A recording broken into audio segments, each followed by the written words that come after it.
السلام علیکم ورحمۃ اللہ وبرکاتہ، نحمده ونصلی علی رسوله الکریم، اما بعد فاعوذ باللہ من الشیطان الرجیم، بسم اللہ الرحمن الرحیم، رب اشرح لی صدری ویسر لی امری واحلل عقدۃ من لسانی یفقهوا قولی۔ سبق نمبر 209، آیت نمبر 20 سے 32 تک، لیسن نمبر 209، آیت 20 to 32۔ لفظی ترجمہ: ومن آیاتہ، اور اس کی نشانیوں میں سے ہے، ان کہ خلقکم، اس نے پیدا کیا تم کو، من تراب، مٹی سے، ثم، پھر، اذا، جب، انتم، تم، بشر، انسان ہو، تنتشرون، پھیلتے چلے جا رہے ہو، ومن آیاتہ، اور اس کی نشانیوں میں سے ہے، ان کہ خلق لکم، اس نے پیدا کیے تمہارے لیے، من انفسکم، تمہارے نفسوں سے، ازواجن، جوڑے، لتسکنو، تاکہ تم سکون پاؤ،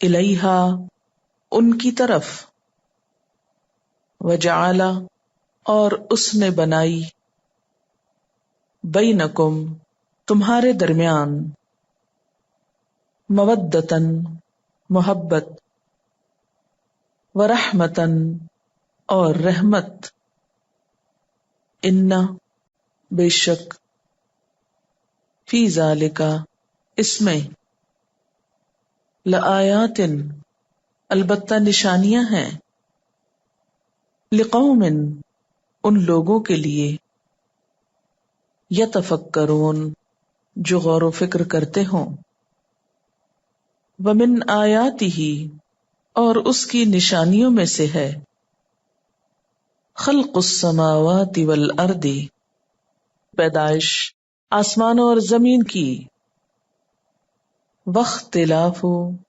اور اختلاف، السنتکم، تمہاری زبانوں کا، والوانکم، اور تمہارے رنگوں کا، ان فی ذالک، یقیناً اس میں، لآیات، البتہ نشانیاں ہیں، للعالمین، علم والوں کے لیے، ومن آیاتہ، اور اس کی نشانیوں میں سے ہے، منامکم، سونا تمہارا، باللیل والنہار، رات کو اور دن کو،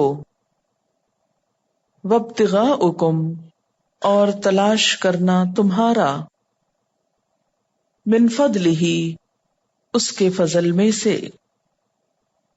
ان فی ذالک، یقیناً اس میں، لآیات، البتہ نشانیاں ہیں، لقوم، ان لوگوں کے لیے، یسمعون، جو سنتے ہوں، ومن آیاتہ، اور اس کی نشانیوں میں سے ہے، یریکم، کہ وہ دکھاتا ہے تم کو، البرق، بجلی، خوفاً، خوف کے ساتھ، وطمعاً، اور امید کے ساتھ، وینزل، اور وہ اتارتا ہے، من السماء، آسمان سے، ماءً، پانی، فیحیی، پھر وہ زندہ کرتا ہے،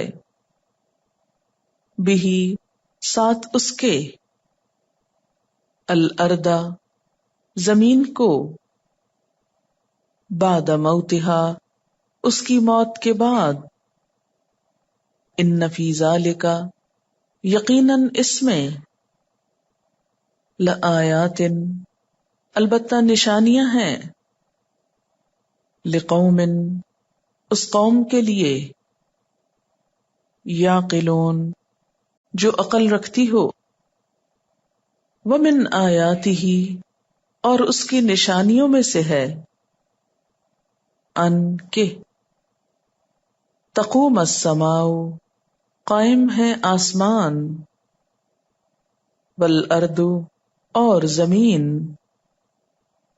بامرہ ساتھ اس کے حکم کے، ثم پھر، اذا دعاکم جب وہ پکارے گا تم کو، دعوتن پکارنا، من الارض زمین سے، اذا جب، انتم تم،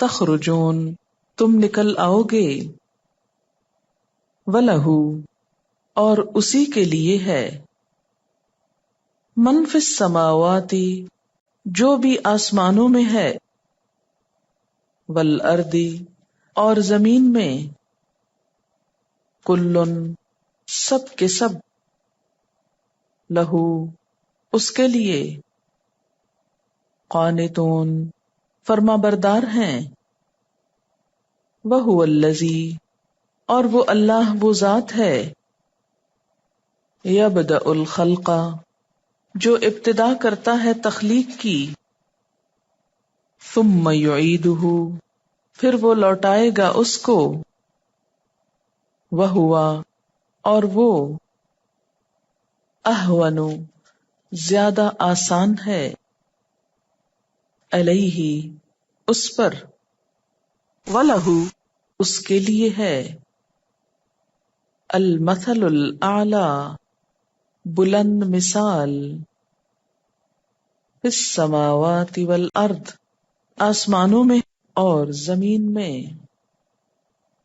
وَهُوَ العزیز الحکیم اور وہ زبردست ہے، حکمت والا ہے، ضرب اس نے بیان کی، لکم تمہارے لیے، مثلاً ایک مثال، من انفسکم تمہارے نفسوں میں سے، ہل لکم کیا تمہارے لیے، مما ملکت ایمانکم اس میں سے جو مالک ہیں تمہارے دائیں ہاتھ، من شرکا کچھ شریک ہیں، فیما اس میں جو، رزقناکم رزق دیا ہم نے تم کو، فانتم تو تم، فیہ اس میں،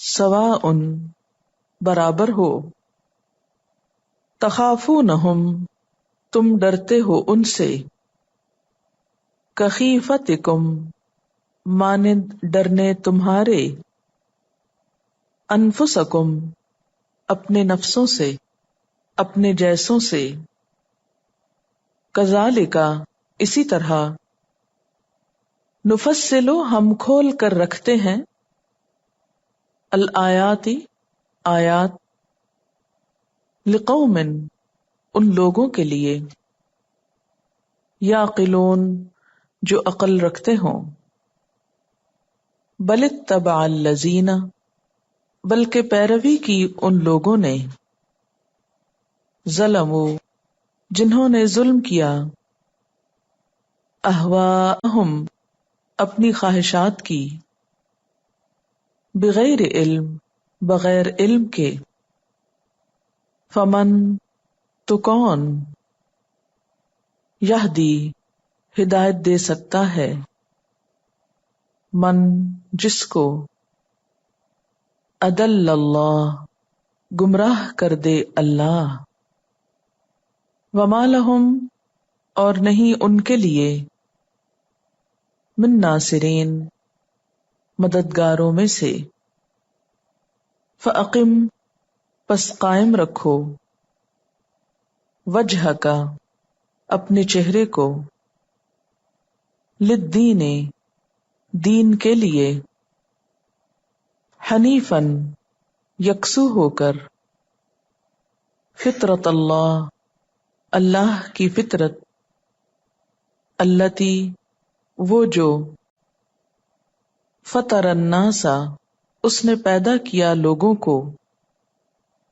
علیہا، اس پر، لا تبدیلا، نہیں تبدیلی، نہیں بدلنا، لخلق اللہ، اللہ کی ساخت کے لیے، ذالک، یہی، الدین القیم، درست دین ہے، ولیکن، لیکن، اکثر الناس، اکثر لوگ، لا یعلمون، جانتے نہیں ہیں، منیبین، رجوع کرتے ہوئے، الیہ، طرف اس کے، واتقوہ، اور ڈرو اس سے، واقیموا الصلاۃ، اور قائم کرو نماز، ولا تکونوا، اور نہ تم ہو جاؤ، من المشرکین، مشرکوں میں سے، من الذین، ان لوگوں میں سے، فرقوا، جنہوں نے الگ کر لیا، دینہم، اپنا دین، وکانوا، اور ہو گئے، شیعاً، گروہ گروہ، کل حزب، ہر گروہ، بما لدیہم، جو ان کے پاس ہے، فرحون، وہ خوش ہو رہے ہیں، ومن آیاتہ ان خلقکم من تراب ثم اذا انتم بشر تنتشرون، ومن آیاتہ، اور اس کی آیات میں سے ہے، نشانیوں میں سے ہے، اور آیات دو طرح کی ہوتی ہیں، کونی اور شرعی، یہاں پر کونی آیات کی بات ہو رہی ہے، ومن آیاتہ، اور اس کی یعنی اللہ کی نشانیوں میں سے ہے، اور آیات کونیہ اللہ کی قدرت اور اس کے کمال اور اس کی عظمت کی دلیل ہے، اللہ کی معرفت کا ایک بہت بڑا ذریعہ ہے۔ تو سب سے پہلے جو آیت بتائی جا رہی ہے یا نشانی، وہ خود انسان کی اپنی تخلیق ہے، قریب سے شروع کیا گیا، انسان کو خود اس کے اپنے وجود پر غور کرنے کے لیے کہا جا رہا ہے کہ اس نشانی سے سبق لو۔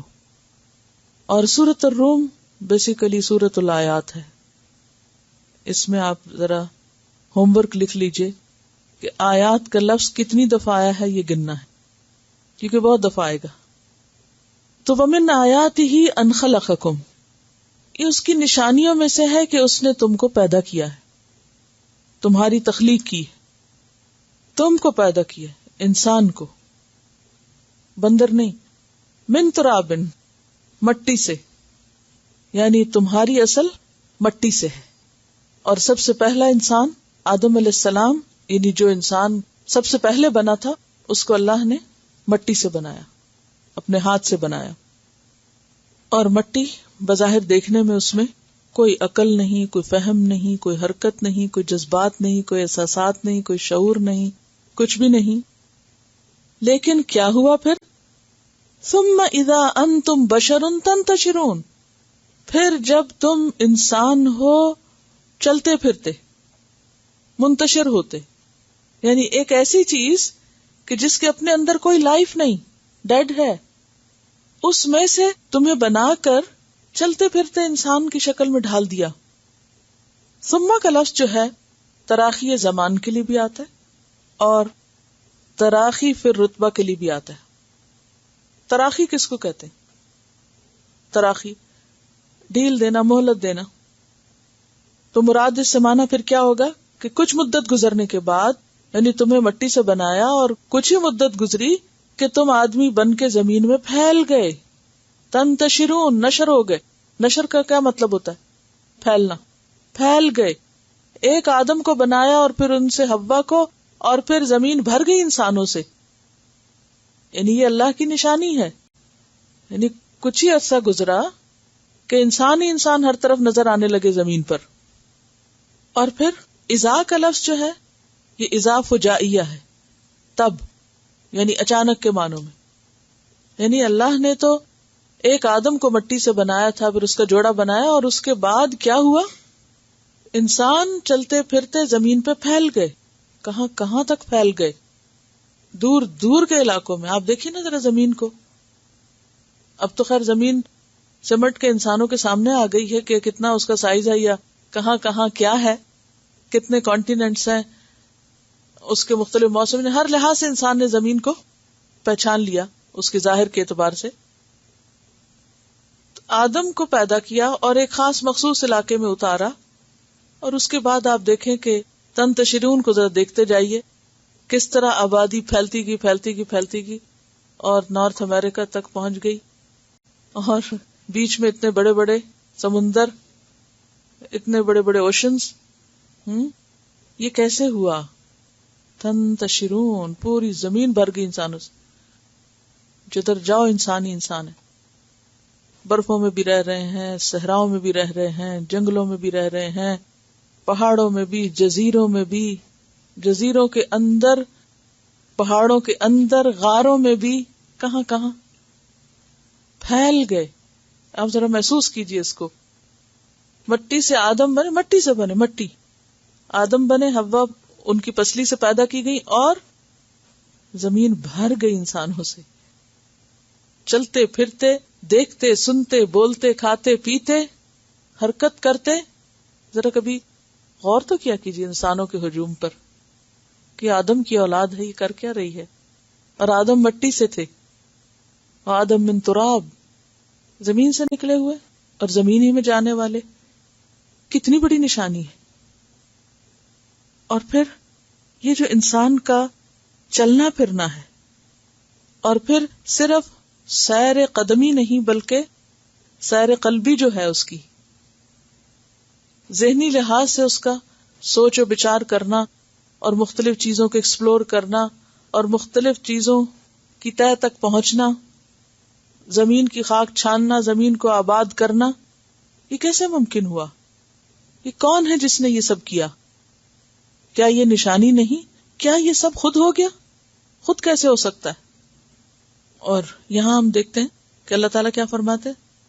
وَمِنْ آیَاتِهِ أَنْ خَلَقَكُمْ، اس نے تم کو پیدا کیا، تم کو.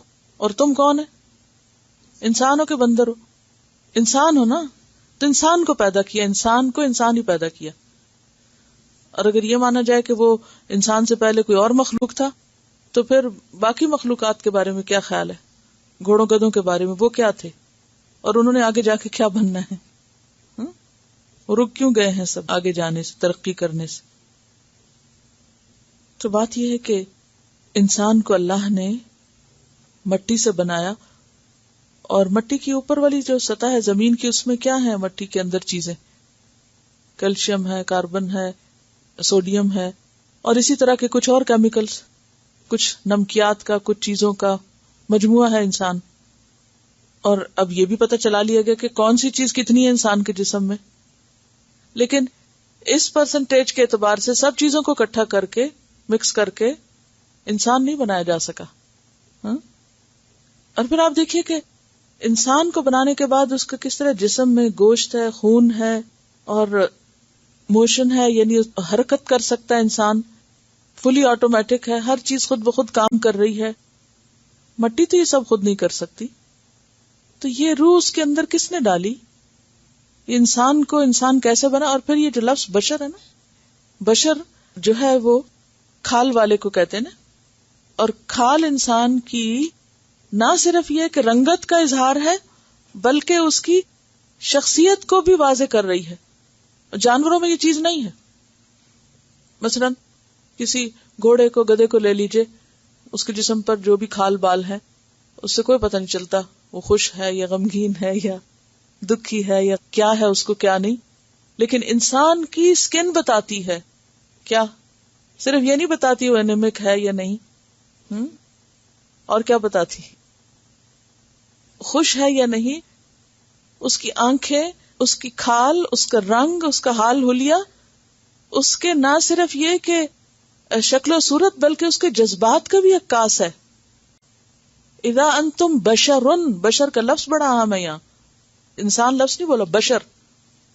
بشر بشرہ سے مٹی میں ایسی صلاحیت پیدا کر دینا کہ اس کے اندر غم اور خوشی اور جذبات اور ارادہ اور شعور اور عقل اور احساسات اور اختیار اور یہ سب کچھ آ جائے، اس کا تو کوئی ریپلیکا بھی نہیں بن سکا.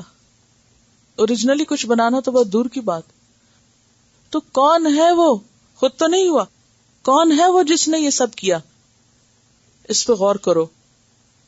یہ نشانی ہے جو تمہیں اس تک لے جاتی. نشانی کس لیے ہوتی ہے؟ کسی بھی چیز کی نشانی، نشان، سائنز کس لیے ہوتے ہیں؟ جو آپ کو کسی ایک خاص جگہ تک پہنچاتے. تو اس نشانی سے آپ پہنچتے ہیں اصل تک، پیچھے کہاں تک؟ اللہ تک، اللہ کی توحید اور اللہ کی عظمت اور اس کی قدرت اور اس کی معرفت تک. وَمِنْ آیاتِهِ، اور اس کی نشانیوں میں سے ہے، نشانیاں جو اس کی قدرت پر دال ہیں. ان خلق لکم من انفسکم ازواجا، کہ اس نے پیدا کیا تمہارے لیے تمہارے ہی نفسوں میں سے ازواجن، جوڑے، زوج کی جمع. خلق لکم سے مراد تمہاری خاطر، تمہاری ضرورت پوری کرنے کے لیے. من انفسکم، تمہاری ہی جنس میں سے، جنوں یا جانوروں میں سے نہیں بلکہ انسانوں میں سے ہی. انسان کا جوڑا انسان سے. ذرا سوچیے اگر جن سے ہوتا تو کتنا سکون پاتا انسان، اور اگر کوئی جانور ہوتا تو وبال جان ہوتا. وَمِنْ آيَاتِهِ أَنْ خَلَقَ لَكُم مِّنْ أَنفُسِكُمْ، انفس نفس کی جمع، تمہاری ذات سے، ازواجن جوڑے، اسپاؤز، لِتَسْكُنُوا إِلَيْهَا، تاکہ تم سکون پاؤ اس کی طرف. سکنا کا معنی ہوتا ہے ٹھہر جانا، قرار پانا. یعنی انسان کے اندر کی بے چینی اور اس کی بے قراری اور اس کے خوف اور اس کی کمی کمزوری کو پورا کرنے کے لیے اسی کی ذات میں سے اس کے لیے جوڑا پیدا کیا. مرد کے لیے عورت کو بنایا، آدم کے لیے حوا کو بنایا. وَجَعَلَ بَيْنَكُمْ مَوَدَّةً وَرَحْمَةً، اور اس نے بنائی تمہارے درمیان مودت اور رحمت.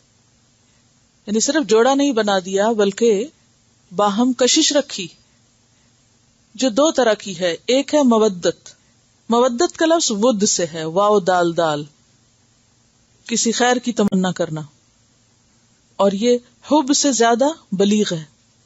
یہ نہیں کہا وجعل بینکم محبتاً، یہ لفظ بھی ہو سکتا تھا، بلکہ کیا کہا؟ مودتاً. محبت عام طور پر سیلفش ہوتی ہے، اور مودت جو ہوتی ہے وہ اس سے آگے بڑھ کر ہوتی ہے، جس میں دوسرے کی خیر چاہنا بھی ہوتا ہے. محبت میں تو صرف اپنا مطلب ہو سکتا ہے، لیکن مودت میں اپنی خوشی بھی ہوتی ہے مگر دوسرے کی خوشی بھی مطلوب ہوتی ہے. وَجَعَلَ بَيْنَكُمْ مَوَدَّةً، شوہر اور بیوی میں اللہ نے ایسی محبت رکھی کہ جس میں خود غرضی نہیں بلکہ اس محبت کے بعد قربانی کا جذبہ بھی ہے. دونوں ایک دوسرے کے لیے بہت کچھ قربان بھی کرتے ہیں. صرف لینے والے ہی نہیں ہوتے بلکہ دینے والے ہوتے ہیں، اور یہ مودت کے ساتھ ہوتا ہے.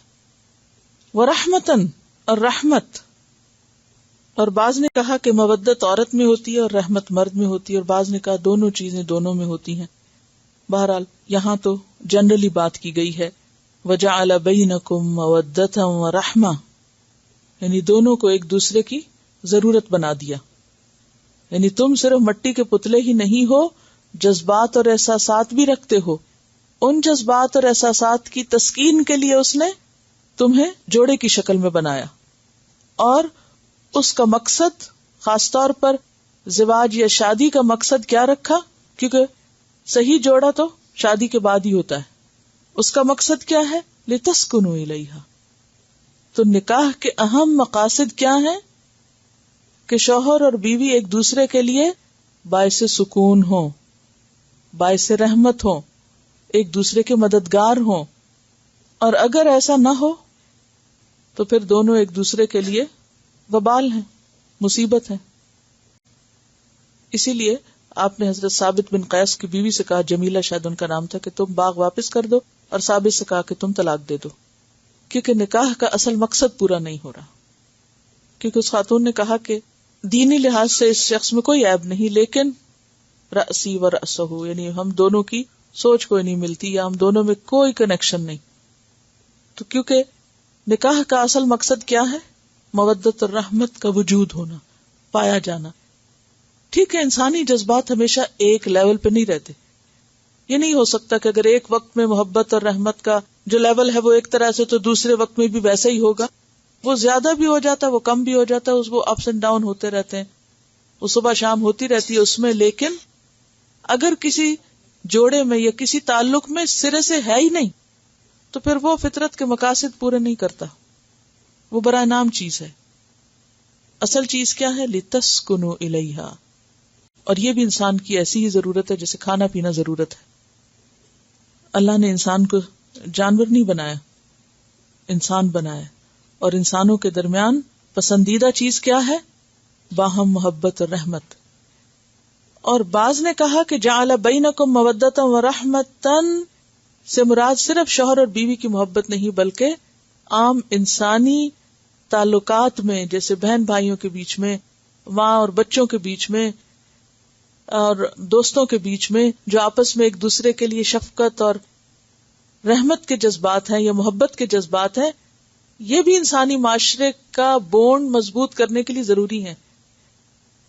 کیونکہ پچھلی آیت میں خلقکم من تراب کی بات ہوئی، پھر خلق لکم من انفسکم ازواج کی بات ہوئی، اور پھر ان دونوں کے خلاصے کے طور پر خاص کنٹیکسٹ میں اس آیت کے شوہر بیوی کی محبت، اور عمومی ان معنوں میں بھی باہم بونڈنگ کی بات ہے، کیونکہ جانوروں میں یہ نہیں ہوتی، جانوروں میں یہ تعلق ایسا نہیں ہوتا، انسانوں میں ایسے ہوتا ہے۔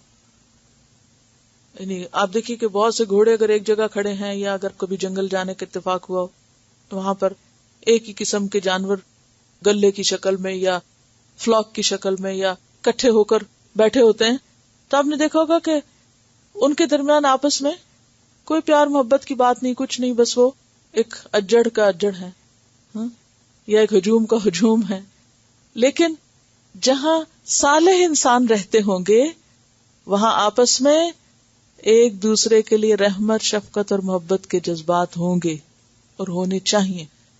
تم اس وقت تک جنت میں نہیں جا سکتے جب تک کہ تمہارے درمیان باہم محبت نہ ہو۔ مسلمانوں کی باہم ایک دوسرے سے محبت ایمان کا حصہ ہے، ایک ضرورت ہے۔ محبت ایک ایسا جذبہ ہے کہ جو انسان کو بہتر انسان بننے میں مدد دیتی، قربانی کرنے والا بناتا ہے۔ محبت کے بغیر قربانی نہیں ہو سکتی، اور محبت کے بغیر انسانوں کے تعلقات ایسے ہی ہیں جیسے کوئی عمارت بن جائے، دو اینٹیں ساتھ ساتھ جوڑ دی جائیں اور وہ پڑی رہیں جیسی ہیں، ایک سامنے نظر آ رہا ہے کہ ہاں بہت عالیشان بلڈنگ بنی ہوئی ہے، نہیں۔ انسان جہاں ہوں گے ان کے جذبات بھی ساتھ ہوں گے، اور ان جذبات اور احساسات کی قدردانی بھی ضروری ہے اور ان کا احترام بھی ضروری ہے۔ اسی لیے کیا کہا گیا کہ سلام کے جواب میں کیا کرنا چاہیے؟ جواب دینا لازم ہے۔ اسی طرح ایک مسکرائے تو دوسرے مسکرانا لازم ہے۔ ایک دوسرے کے لیے احترام کے، محبت کے جذبات، عمر کے فرق سے، تعلق کے فرق سے، قریب اور دور ہونے کے اعتبار سے یہ ضرورت ہے انسان کی، اور ہونے چاہیے۔ اس کے بغیر انسان نہیں، حیوان ہے، حیوان، جانور ہیں۔ چاہے وہ گھر کی زندگی ہو یا پھر خاندان کی یا پھر معاشرے کی، کہیں بھی افراد کا مجموعہ اگر صرف بے حس اور سینس لیس قسم کے چلتے پھرتے بتوں کا مجموعہ ہے تو وہ کوئی صحیح ہیلدی انسانی معاشرہ نہیں۔ ایک مسلمان معاشرے کی پہچان کیا ہوگی کہ اگر بازار میں بھی جا رہے ہیں نا، آپ پہچانتے نہیں بھی ہیں، کیا حکم ہے؟ اس کو بھی سلام کرو جسے جانتے ہو، اس کو بھی کرو جسے نہیں جانتے، ہر ایک کے لیے اچھے رہو۔ ذرا سوچے تھوڑی دیر کے لیے کسی ایسے معاشرے کے بارے میں کہ جہاں ہر شخص دوسرے سے بے پرواہ ہو کے اور منہ موڑ کے نہیں چل دیتا، بلکہ دوسرے کو گزرتے ہوئے منہ سے یا اشارے سے یا ایون اسمائل کر کے دوسرے کو احساس دلاتا ہے کہ I am there for you. اور السلام علیکم کا مطلب کیا ہے جو ہر نماز کے اختتام پر سب کو دائیں بائیں ہر مخلوق کو کر رہے ہوتے ہیں آپ. کیا مقصد ہے اس کا؟ ہر ایک کے لیے سلامتی. اور جنت کا بھی یہی نظارہ ہوگا، وہاں بھی سلام ہی سلام ہوگا، اور وہاں محبتیں ہی محبتیں ہوں گی، نفرتیں ختم ہوں گی.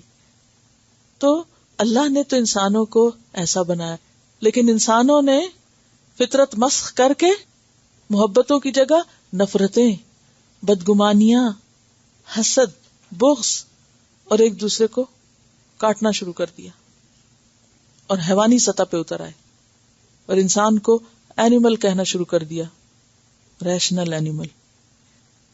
توہین نہیں انسان کی اینیمل کہنا اس کو. وَجَعَلَ بَيْنَكُمْ مَوَدَّةً وَرَحْمَةً، اور اس نے تمہارے درمیان مودت اور رحمت ڈال دی. ان فی ذلک لآیات، بے شک اس میں البتہ نشانیاں ہیں، بہت سی نشانیاں ہیں، بہت سے سبق ہیں. کس کے لیے؟ لقوم یتفکرون، اس قوم کے لیے جو غور و فکر کرتی ہو، غور و فکر کی عادی ہو، بات کو گہرائی تک دیکھے. یقرؤون نہیں صرف کہ جو پڑھ کے آگے گزر جائے. جو بھی اللہ کی تخلیق میں غور کرے گا اور انسانوں کے اندر پائے جانے والے ان احساسات پر توجہ کرے گا تو حیران کن چیزیں سامنے آئیں گی کہ یہ کس طرح ممکن ہے. کیونکہ انسانوں نے جو کچھ بنایا اس میں وہ محبت نہیں ڈال سکے. انسانوں کی کریشن میں، مخلوق کی تخلیق میں اور خالق کی تخلیق میں کتنا بڑا فرق ہے نا. مثلاً آپ اس میز کے اندر مودت اور رحمت نہیں ڈال سکتے.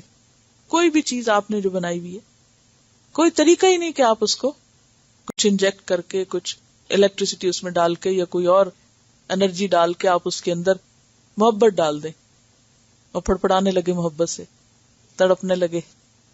ناٹ پاسبل، ڈال ہی نہیں سکتے. یہ اللہ ہی ہے جس نے بندوں کے اندر یہ سب ڈالا ہے.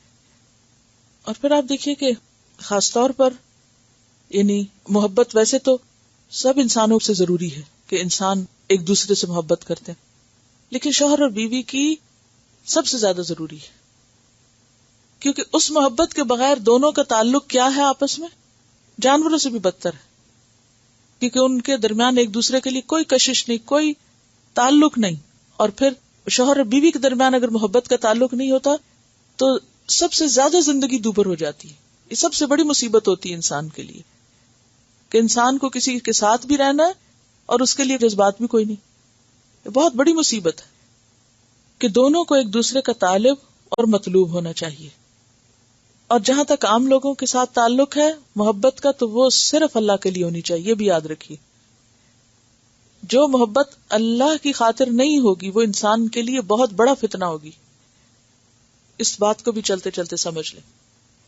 وہ ایسی ہی ہوگی جیسے بنی اسرائیل کے لیے بچڑا کیا تھا، وہ اشربوا فی قلوبہم العجلہ. تو جو محبت اللہ کے لیے نہیں ہوتی وہ ایسے ہی ہوتی ہے جیسے اشربوا فی قلوبہم العجلہ ہوتی ہے. وہ جانوروں والی محبت ہوتی ہے، وہ بچڑے والی محبت ہوتی ہے جو ناپسندیدہ ہوتی ہے. ناپسندیدہ محبت کون سی ہے؟ جو بنی اسرائیل کو بچڑے سے ہوئی تھی. یا قوم انما فتنتم، یعنی وہ فتنے میں ڈالے گئے تھے. وہ محبت انسان کے لیے جو اللہ کی خاطر نہیں، وہ کیا ہے؟ فتنہ، مصیبت، آزمائش، وبال جان. انسانی محبتوں میں سے شوہر اور بیوی کی محبت، اور یا پھر مومن کی مومن سے محبت جو صرف اللہ کے لیے ہو، پسندیدہ ہے، کوئی غرض اور اس میں نہ ہو، کوئی نفسانیت اس میں نہ ہو. اور اگر وہ للہ اور فی اللہ نہیں تو بچڑا ہے جو انسان کو اللہ سے دور کرنے والی ہے. کسی بھی چیز کی محبت جو اللہ کی خاطر نہیں، چاہے وہ مال کی ہے یا اولاد کی ہے یا کسی بھی چیز، وہ انسان کے لیے کیا ہے؟ امتحان ہے، فتنہ ہے. کیا فتنہ، مصیبت، بلائے جان، وہ اسے اللہ سے دور کر دے گی، اس کے مقصد سے دور کر دے گی اور بہت دور پھینک دے گی اللہ سے. تو سب اپنی محبتوں کا جائزہ لیں. محبت انسان کے لیے اتنی ضروری ہے جتنا کھانا پینا. کوئی دل محبت سے خالی نہیں ہوتا، لیکن آپ نے کس چیز کو مرکز محبت بنایا ہوا ہے؟ کیا وہ اللہ کی خاطر ہے یا نہیں؟ کیونکہ جو اللہ کی خاطر ہوگی نا محبت، وہ اللہ کی طرف بڑھنے میں مدد دے گی، وہ اللہ سے دور نہیں لے جائے گی. یہ پہچان ہے اس کی بہت بڑی، اور اس میں اللہ کی لگائی ہوئی حدود سب سے زیادہ اس کا خیال ہوگا. ورنہ کیا ہے؟ ورنہ صرف نفسانیت. نفسانیت کس کو کہتے ہیں؟ لسٹ، صرف شہوت، اور وہ شہوت انسان کو ہلاکت کی طرف لے جاتی ہے. یہ دو ہی قسم کی محبتیں ہیں دنیا میں. شوہر اور بیوی کے درمیان بھی محبت ہے جو پسندیدہ اور مطلوب ہے، اس میں گیو اینڈ ٹیک نہیں، وہ گیو والی ہے. اور جب گیونگ انسان ہو جاتا ہے تو سب کچھ پا بھی لیتا ہے. یعنی شوہر اور بیوی کی محبت میں تو شہوت بھی ہے، نفسانیت بھی ہے، اور اس کے ساتھ ساتھ مودت اور رحمت، دونوں چیزیں نا، وہ سب کچھ ہے. لیکن عام بندوں کے لیے جب یہی کیفیت ہوگی تو اس میں شہوت نہیں ہونی چاہیے. اس میں اللہ کی خاطر، یعنی کوئی آپ کو اچھا لگ سکتا ہے لیکن اس کے اچھا لگنے کے تھرو جانا آپ کو کہاں ہے؟ وہاں تک. اور اگر وہ آپ کی نماز میں حائل ہو رہا ہے یا آپ کے دین کے کام میں حائل ہو رہا ہے یا آپ کو اللہ سے دور لے جا رہا ہے تو یہ شخصیت پرستی ہو جائے گی، اور شخصیت پرستی شرک کو جنم دے دیتی ہے، اور یہاں سے اور خرابیاں شروع ہو جاتی ہیں. چاہے شوہر کی محبت ہو یا ماں باپ کی، ایسی نہیں ہونی چاہیے کہ شوہر کہیں جی تم نماز چھوڑ دو تو کہیں جی آپ کی محبت میں تو ہم خدا کو بھی بھول جائیں گے. یہ نہیں کر سکتے، ٹھیک ہے نا. ماں باپ سے محبت ضرور ہو. پچھلی صورت میں ہم نے کیا پڑھا؟ وَإِن جَاهَدَاكَ أَن تُشْرِكَ بِي مَا لَيْسَ لَكَ بِهِ عِلْمٌ فَلَا تُطِعْهُمَا. کیونکہ محبت اطاعت سکھاتی ہے، محبت قربانی کرواتی. محبت انسان کو کیا سکھاتی کہ انسان اپنے جذبات کو پیچھے کر کے دوسرے کی خوشی کا خیال رکھے. تو اس خوشی میں اتنا آگے نہیں بڑھنا کہ اللہ کو ناراض کر بیٹھو. یہ مراد ہے. باریک لائن ہے. Keep checking yourself. Okay. وَمِنْ آیاتی، اور اس کی نشانیوں میں سے ہے، خلق السماوات والارض، پیدائش آسمانوں اور زمین کی. اب دیکھیے، انسان کی تخلیق کے بعد، اپنی ذات سے غور و فکر کرانے کے بعد، جسمانی طور پہ، پھر اس کے بعد یعنی بشر کے اوپر، پھر بشر سے محبت اور رحمت کے رشتوں کے اوپر، اور پھر اس کے بعد کائنات کی طرف. وَمِنْ آیَاتِهِ خَلْقُ السَّمَاوَاتِ وَالْأَرْضِ، اور اس کی نشانیوں میں سے آسمانوں اور زمین کی تخلیق. خلق سے مراد کیا ہے؟ تقدیر، ایجاد، ابداع. جی، کہ اللہ نے ان کو پلان کیا، ایجاد کیا اور نئے سرے سے بنایا. کوئی مثال نہیں تھی پہلے. خلق السماوات والارض. تو اللہ کے لیے جب خلق کا لفظ آئے تو اس میں کیا ہوتا ہے؟ تقدیر، ایجاد، ابداع. کتنے مختصر لفظ ہیں نا، 3 لفظ ہیں اور اس میں پوری کائنات سمٹی ہوئی ہے. ابداع، بدیع، بدعت جس سے. واختلاف السنتکم، اور اختلاف تمہاری زبانوں کا. السنہ لسان کی جمع. السنہ سے مراد ٹنگ نہیں ہے بلکہ لغت، لینگویج، بولی ہے. تمہاری زبانوں کا اختلاف. اور زبانوں کا اختلاف اگر دیکھا جائے تو انسانوں کی تقسیم کی سب سے بڑی بنیاد ہے. انسانوں کو جو مختلف گروہوں میں تقسیم کیا ہے اس میں جو بہت ایک اسٹرانگ بنیاد ہے وہ زبان ہوتی ہے. عام طور پر قومیں یا قبیلے یا گروپ زبانوں کی بنیاد پر پہچانے جاتے ہیں. مثلاً اگر آپ کسی کو ترکی کہتے ہیں تو اس کی سب سے بڑی پہچان کیا ہوگی ترکی ہونے کی؟ ٹرکش بولتا ہو. اسی طرح عربی ہونے کی، عربی بولتا ہو، ہے نا. تو یہ جو زبان کا بولنا ہے یہ کوئی معمولی بات نہیں ہے. کسی بھی زبان کا یہ جو مدر ٹنگ ہوتی ہے خاص طور پر بولنا کیا ہے؟ آپ کی آئیڈینٹی، آپ کی آئیڈینٹی کہ آپ کون ہیں. آپ جرمن ہیں، آپ انگلش ہیں، آپ ٹرکش ہیں، آپ کیا ہیں. یہ کہاں سے پہچان ہوتی ہے؟ اس زبان سے جو آپ بولتے ہیں. وَأَلْوَانِكُمْ، اور اس کے بعد رنگ، لون کی جمع. رنگ جو ہے کالے ہیں یا گورے ہیں یا درمیانے ہیں، یہ بھی کیا ہے؟ پہچان ہے. آپ کسی کا رنگ دیکھتے ہیں تو فوراً آپ کو پتہ چل جاتا ہے کہ جی کس کانٹیننٹ سے ہے، کہاں سے ہو سکتا ہے. اور پھر تھوڑے بہت فیچر ساتھ مل جائیں تو اور بھی زیادہ واضح ہو جاتی ہے بات. تو یہ اللہ کی قدرت کی نشانیوں میں سے ہے. اب دیکھیے کہ ایک ماں باپ کی اولاد، آدم اور حوا کی اولاد ہے نا نشانی. کوئی کیا بول رہا ہے، کوئی کیا بول رہا ہے، کسی کے کیا رنگ ہو گیا، کسی کا کیا رنگ ہو گیا. ماں باپ ایک ہیں دونوں کے، کیا یہ نشانی نہیں؟ ایک ماں باپ میں سے بالکل کالے بچے بھی پیدا کر دیے اور بالکل گورے بھی کر دیے اور درمیانے بھی کر دیے. ہم سب کیا ہیں؟ آدم اور حوا کی اولاد ہیں. وہ ایک بڑا کنبہ ہے اور سب کے رنگ فرق ہیں. اور خاص طور پر رنگ میں آپ دیکھیں کہ ہر دو بندوں کا شیڈ فرق ہوتا ہے. ملا کے دیکھ لیجیے ایک دوسرے سے، لازماً شیڈ میں فرق ہوگا، 19-20 ضرور ہوگا. تجربہ کر لیں ایکٹیویٹی. آپ کے اور آپ کے بچوں کے رنگ کے شیڈ میں فرق ہوگا. تو اتنے شیڈ پیدا کر دینا یہ اللہ کی قدرت کی نشانی ہے. اور پھر بولیوں میں بھی آپ دیکھیے کہ کہنے کو ایک انگلش ہے، کتنے ایکسنٹ ہے، ایک عربی کتنے ایکسنٹ ہے اس میں. ایک زبان بھی پھر ایک نہیں، اس کے اندر بھی بہت سی رنگینیاں ہیں. اور پھر نہ صرف یہ کہ وہ، بلکہ ہر شخص کا لہجہ فرق ہو جاتا ہے، آواز فرق ہو جاتی ہے، اور مختلف باتوں کو بولنے کا اور الفاظ کا جو چناؤ ہے وہ اتنی ساری ڈکشنری میں سے ہر شخص اپنی بات بیان کرنے کے لیے اپنی مرضی کے لفظ چن کے لاتا ہے. تو یہ فرق جو اللہ نے رکھا حیران کن ہے. کتنی زمین پہ بولیاں بولی جاتی ہیں شاید تو ہمیں گنتی بھی نہ پتا ہو ٹوٹل. اور پھر ہر بولی کے اندر ڈفرنٹ ایکسنٹ اور ڈائلیکٹس، اور وہ کتنی اور ویرائٹی ہے. اور پھر یہ ہے کہ زبان محض الفاظ نہیں ہے، وہ جذبات کا اظہار بھی ہے. ہماری خوشی، غم، غصے، علم، جہالت، بے وقوفی، حماقت، ہر چیز کا اظہار ہے. ہم کون ہیں، کیا ہیں.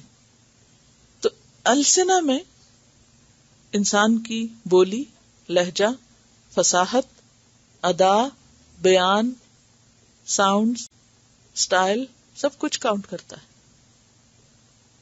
واختلاف السنتکم والوانکم ان فی ذلک لآیات للعالمین، بے شک اس میں البتہ نشانیاں ہیں عالمین کے لیے. عالمین کس کی جمع ہے؟ عالم کی. اور عالم کس کو کہتے ہیں؟ جاننے والوں. اب باقی نشانیوں کے لیے نہیں کہا گیا کہ یہ عالمین کے لیے ہیں، عالموں کے لیے، لیکن رنگوں اور زبانوں کے اختلاف کو کہا گیا کہ اس میں نشانیاں ہیں خاص طور پر علم والوں کے لیے. کیوں؟ علم والوں کے لیے کیوں نشانیاں ہیں؟ علم والا کیا پہچانے گا؟ اگر آپ کو 2-4 زبانیں آتی ہوں تو آپ بہتر طور پر کمپیریزن کر سکتے ہیں. جو اصل غور و فکر ہے وہ علم والے ہی کرتے ہیں. اور علم سے مراد صرف کسی ڈگری کا پاس ہونا نہیں ہے، ٹھیک ہے نا. یہ کہہ رہی کہ ان کی جاب پر کوئی خاتون آئی، وہ اسپینش تھی، تو وہ کہنے لگی کہ جب تک میں کینیڈا نہیں آئی تو مجھے نہیں پتا چلا کہ اتنی ساری بولیاں بھی ہوتی ہیں اور اتنے سارے دین بھی ہوتے ہیں. میں سمجھتی تھی کہ دنیا میں ساری دنیا کے لوگ ہماری طرح رہتے ہیں اور عیسائی ہیں. آپ دیکھیے کہ عربی زبان کا اگر آپ کو علم نہیں تو آپ عربی زبان کو اپریشیٹ نہیں کر سکتے. اگر آپ کو اس کی گہرائی نہیں پتا تو آپ قرآن کو چکھ ہی نہیں سکتے. تو جو آپ کو تھوڑا تھوڑا قطرہ قطرہ مل رہا ہے، تھوڑا گرامر ساتھ شامل ہو رہی ہے، تھوڑا روٹس میں جاتے ہیں آپ، تھوڑا ڈکشنری دیکھنی آ رہی ہے، تو جتنی گہرائی اور غور و فکر اور جو چیزیں سمجھ میں آتی ہیں وہ سرسری نظر سے نہیں آتی. اور پیچھے ہم نے ایک آیت پڑھی تھی کہ وَلَقَدْ وَصَّلْنَا لَهُمُ الْقَوْلِ. وصلنا، اور وصل کیا ہوتا ہے؟ رسی کے مختلف ٹکڑوں کو باہم گانٹھ لگانا. تو علم بھی کیا ہوتا ہے؟ بہت ساری مختلف جگہ سے آئی انفارمیشن کو آپ ارینج کرتے ہیں اپنے اندر، اور پھر اس بیس کے اوپر مزید جب کچھ سیکھتے ہیں تو اس کو ایک اور نظر سے دیکھ سکتے ہیں. جب آپ کا لیول علم کا بڑھتا ہے تو ہر بڑھتے لیول کے ساتھ آپ کی دیکھنے کی، سمجھنے کی، غور و فکر کی صلاحیت بھی بڑھ جاتی ہے. ان فی ذلک لآیات للعالمین. قرآن پاک میں ایک اور جگہ پر فرمایا گیا ان فی خلق السماوات والارض واختلاف اللیل والنہار لآیات لأولی الالباب الذین یذکرون اللہ قیاما وقعودا وعلی جنوبہم ویتفکرون فی خلق السماوات والارض ربنا ما خلقت ھذا باطلا.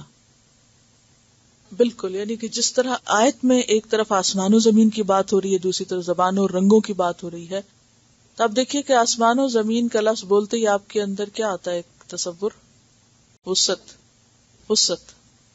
تو پھر اسی طرح زبانوں کی جو کثرت ہے اور زبانوں کا جو اختلاف ہے اور زبانوں کی جو وسعت ہے وہ بھی کیا ہے؟ ایک طرح سے ایک پورا جہان ہے.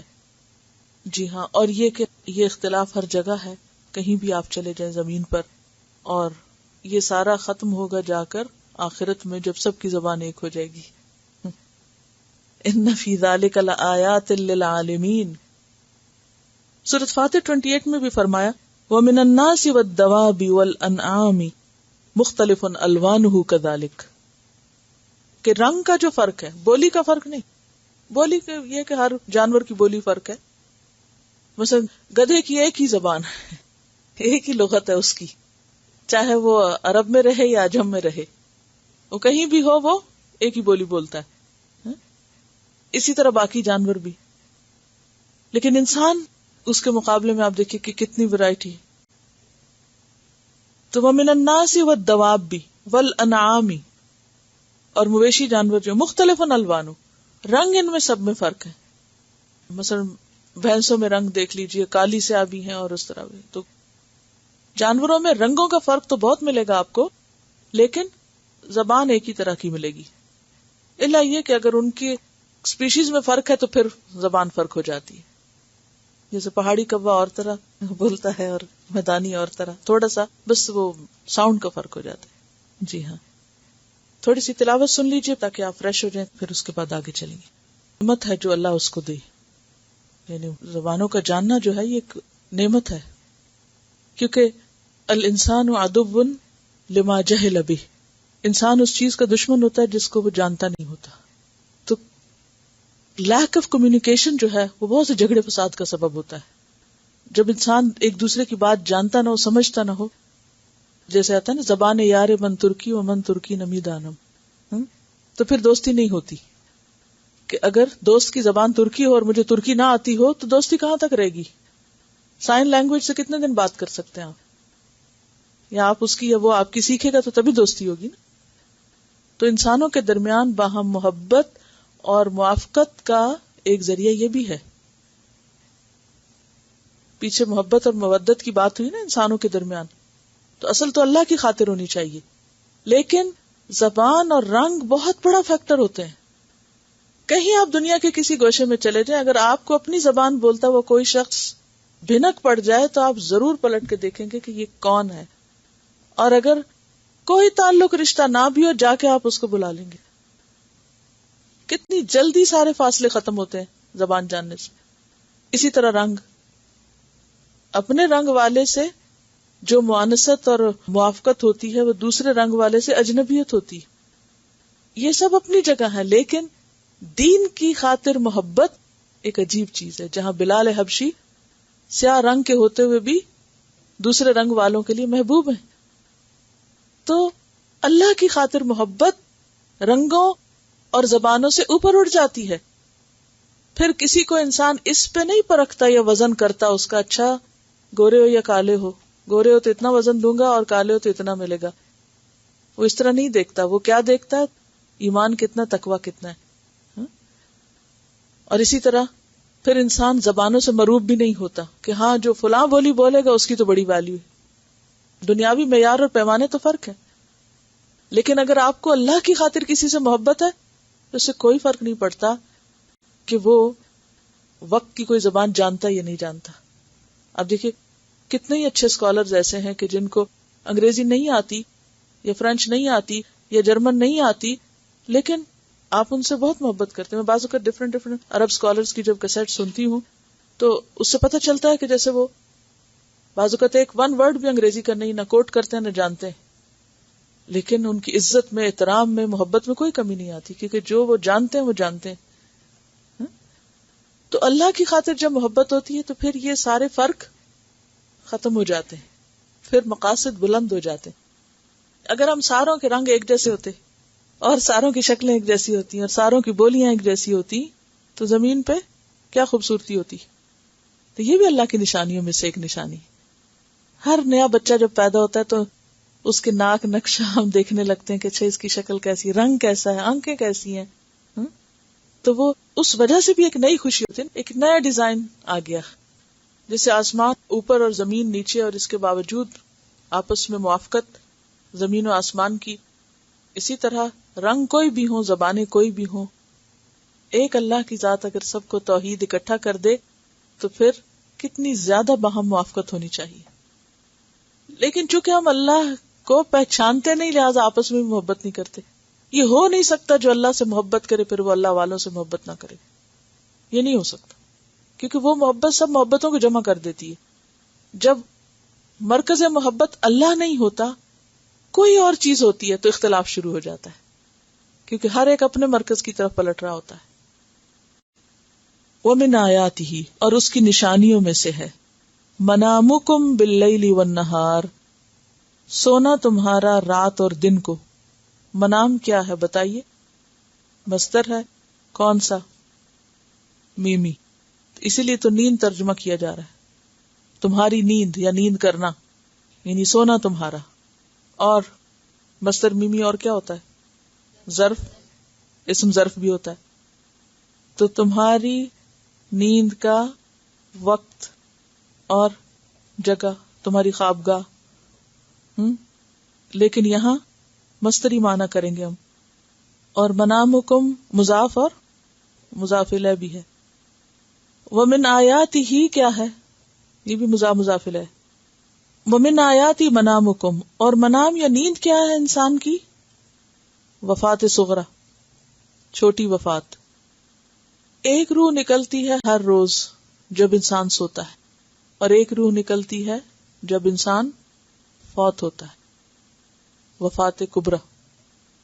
تو اللہ کی نشانیوں میں سے ہے کہ انسان جیتا جاگتا بشر ہے، چلتا پھرتا، اور پھر کام کرتے کرتے تھک جاتا ہے اور نیند آ کے اس کو دبوچ لیتی ہے، غالب آ جاتی ہے نیند اس کی، اور ایک روح اس کی لے لی جاتی ہے. نیند کے آگے انسان کتنا بے بس ہوتا ہے. کہتے ہیں نا کہ نیند تو سولی پہ بھی آ جاتی ہے. تو جسم کی راحت کے لیے جہاں مختلف چیزیں بنائی، وہاں انسان کی نیند بھی بنائی. یعنی انسان کی تخلیق، اس کے لیے کھانا پینا، اس کے لیے اس کے جذبات کی تسکین کے سامان، اور پھر اس کے لیے جوڑا بنایا، ایک دوسرے کے مددگار بنایا انسان کو، اور اس کے ساتھ ساتھ اس کے آرام کے لیے نیند بنائی. اور نیند رات کو بھی اور دن کو بھی. رات کی نیند تو رات کی نیند ہے، لیکن دن میں قیلولہ جو ہے وہ بھی سنت ہے. اور قیلولہ سے مراد کھانا کھا کے 2-3 گھنٹے سونا نہیں ہے، کیونکہ کھانے کے فوراً بعد سونا دلوں کو سخت کرتا ہے. اس سے مراد دوپہر کے وقت تھوڑا سا، چاہے وہ کھانے سے پہلے ہو یا بعد میں ہو، سکون سے خاموشی سے آدھا گھنٹہ کام روک دینا ہے. تو یہ اللہ کی نعمت ہے اور اس کی نشانی بھی ہے کہ اس نے تمہارے کام کے لیے تمہارے لیے آرام کا ذریعہ بنایا نیند کو. وابتغاؤکم، اور تمہارا تلاش کرنا، چاہنا، یہ بھی نشانی ہے. ومن آیاتہ ہی میں سے ہے. کیا تلاش کرنا؟ من فضلہ، اس کا فضل، رزق یعنی اسباب معاش. تو یوں ہوگا ومن آیاتہ منامکم اور ومن آیاتہ ابتغاؤکم. اور پھر اس کا فضل نہ صرف یہ کہ دن میں، بلکہ ضرورتاً رات میں بھی تلاش کیا جا سکتا ہے. یعنی رات کی جاب کرنا اگر دن کی نہ ملے تو شرعی لحاظ سے منع نہیں. وابتغاؤکم من فضلہ، کیونکہ اس میں رات یا دن کی قید نہیں لگائی، عام کر دیا اس کو. اگرچہ پسندیدہ کیا ہے کہ انسان دن میں کام کرے اور رات میں آرام کرے اور دن میں سونے سے بچے. عبداللہ بن عباس دن کے سونے، خصوصاً چاشت کے وقت سونے کو ناپسند کرتے، اور وہ کہتے کہ دوپہر کے سوا دن کے کسی حصے میں نہ سویا جائے. ان فی ذلک لآیات، بے شک اس میں بھی نشانیاں ہیں، ایک نہیں کئی ایک، لقوم یسمعون، ان لوگوں کے لیے جو سنتے ہوں. یہاں پر آپ دیکھیے کہ یسمعون کی بات آئی، سننے والوں کے لیے، کیونکہ یہاں پہلے رات کا ذکر آیا نا، اور پھر کام کاج کا. تو جب انسان سو رہا ہوتا ہے یا سونے کے قریب ہوتا ہے تو اس وقت سو سکتا ہے جب اس کے کان سننا بند کرتے ہیں. اور اسی طرح رات کے وقت انسان دیکھ نہیں سکتا تو کانوں سے کام لیتے. کام کاج کرتے وقت انسان کس سے سیکھتا ہے؟ سن کے سیکھتا ہے، مختلف باتوں سے، مختلف طرح کی چیزوں سے. تو اس میں بھی نشانیاں ہیں سننے والوں کے لیے. اور یہ سننا صرف سننا نہیں بلکہ غور و فکر کا سننا ہے، یعنی ایسی بات جو انسان کے تدبر اور فہم میں اثر ڈالے. سورۃ بنی اسرائیل میں بھی آتا ہے نا، فَمَحَوْنَا آیَةَ اللَّيْلِ وَجَعَلْنَا آیَةَ النَّهَارِ مُبْصِرَةً لِتَبْتَغُوا فَضْلًا مِّن رَّبِّكُمْ. تو ہم نے رات کی نشانی کو مٹا دیا اور دن کی نشانی کو روشن بنایا تاکہ تم اپنے رب کا فضل تلاش کرو. تو اس آیت سے بھی پتہ چلتا ہے کہ دن کو کام کرنا پسندیدہ اور رات کو آرام کرنا پسندیدہ ہے. اور ویسے بھی یہ ہے کہ دن کو کام کاج کر کے رات کو آرام اگلے دن کے کام کے لیے مددگار ہوتا ہے. اور ایک اور بات یہ ہے کہ ہر مشین کو آرام چاہیے ہوتا ہے، تو اگر وہ آرام نہ کرے تو جلد خراب ہو جاتی ہے. تو اسی طرح انسان کے لیے بھی ضروری ہے. اچھا، ایک اور بات جو یہاں سے پتہ چلتی ہے وہ یہ کہ نیند ہمارے اختیار میں نہیں بلکہ اللہ کے اختیار میں ہے. جیسے موت ہمارے اختیار میں نہیں، اللہ کے اختیار میں ہے. آپ کو نیند آ رہی ہو تو بھی آپ بے اختیار ہوتے ہیں، اور اگر نہ آ رہی ہو تو بھی آپ کیا ہوتے ہیں؟ بے اختیار ہوتے ہیں یا نہیں؟ جی ہاں، سلاتا بھی اللہ ہے، جگاتا بھی اللہ ہے. اگر وہ نہ اس روح کو لے جسے لینے کے بعد ہی سو سکتے ہیں آپ، تو آپ کیا کر سکتے ہیں؟ نکال سکتے ہیں اپنے اندر سے؟ کیا مجھے نیند آ جائے؟ نہیں. اسی لیے نبی صلی اللہ علیہ وسلم نے بے خوابی کی دوا نہیں دعا بتائی. اب دوائیں تو بہت عام ہو گئی، لیکن ایسے سب لوگوں کو یہ دعا سکھا دینی چاہیے. کون سی؟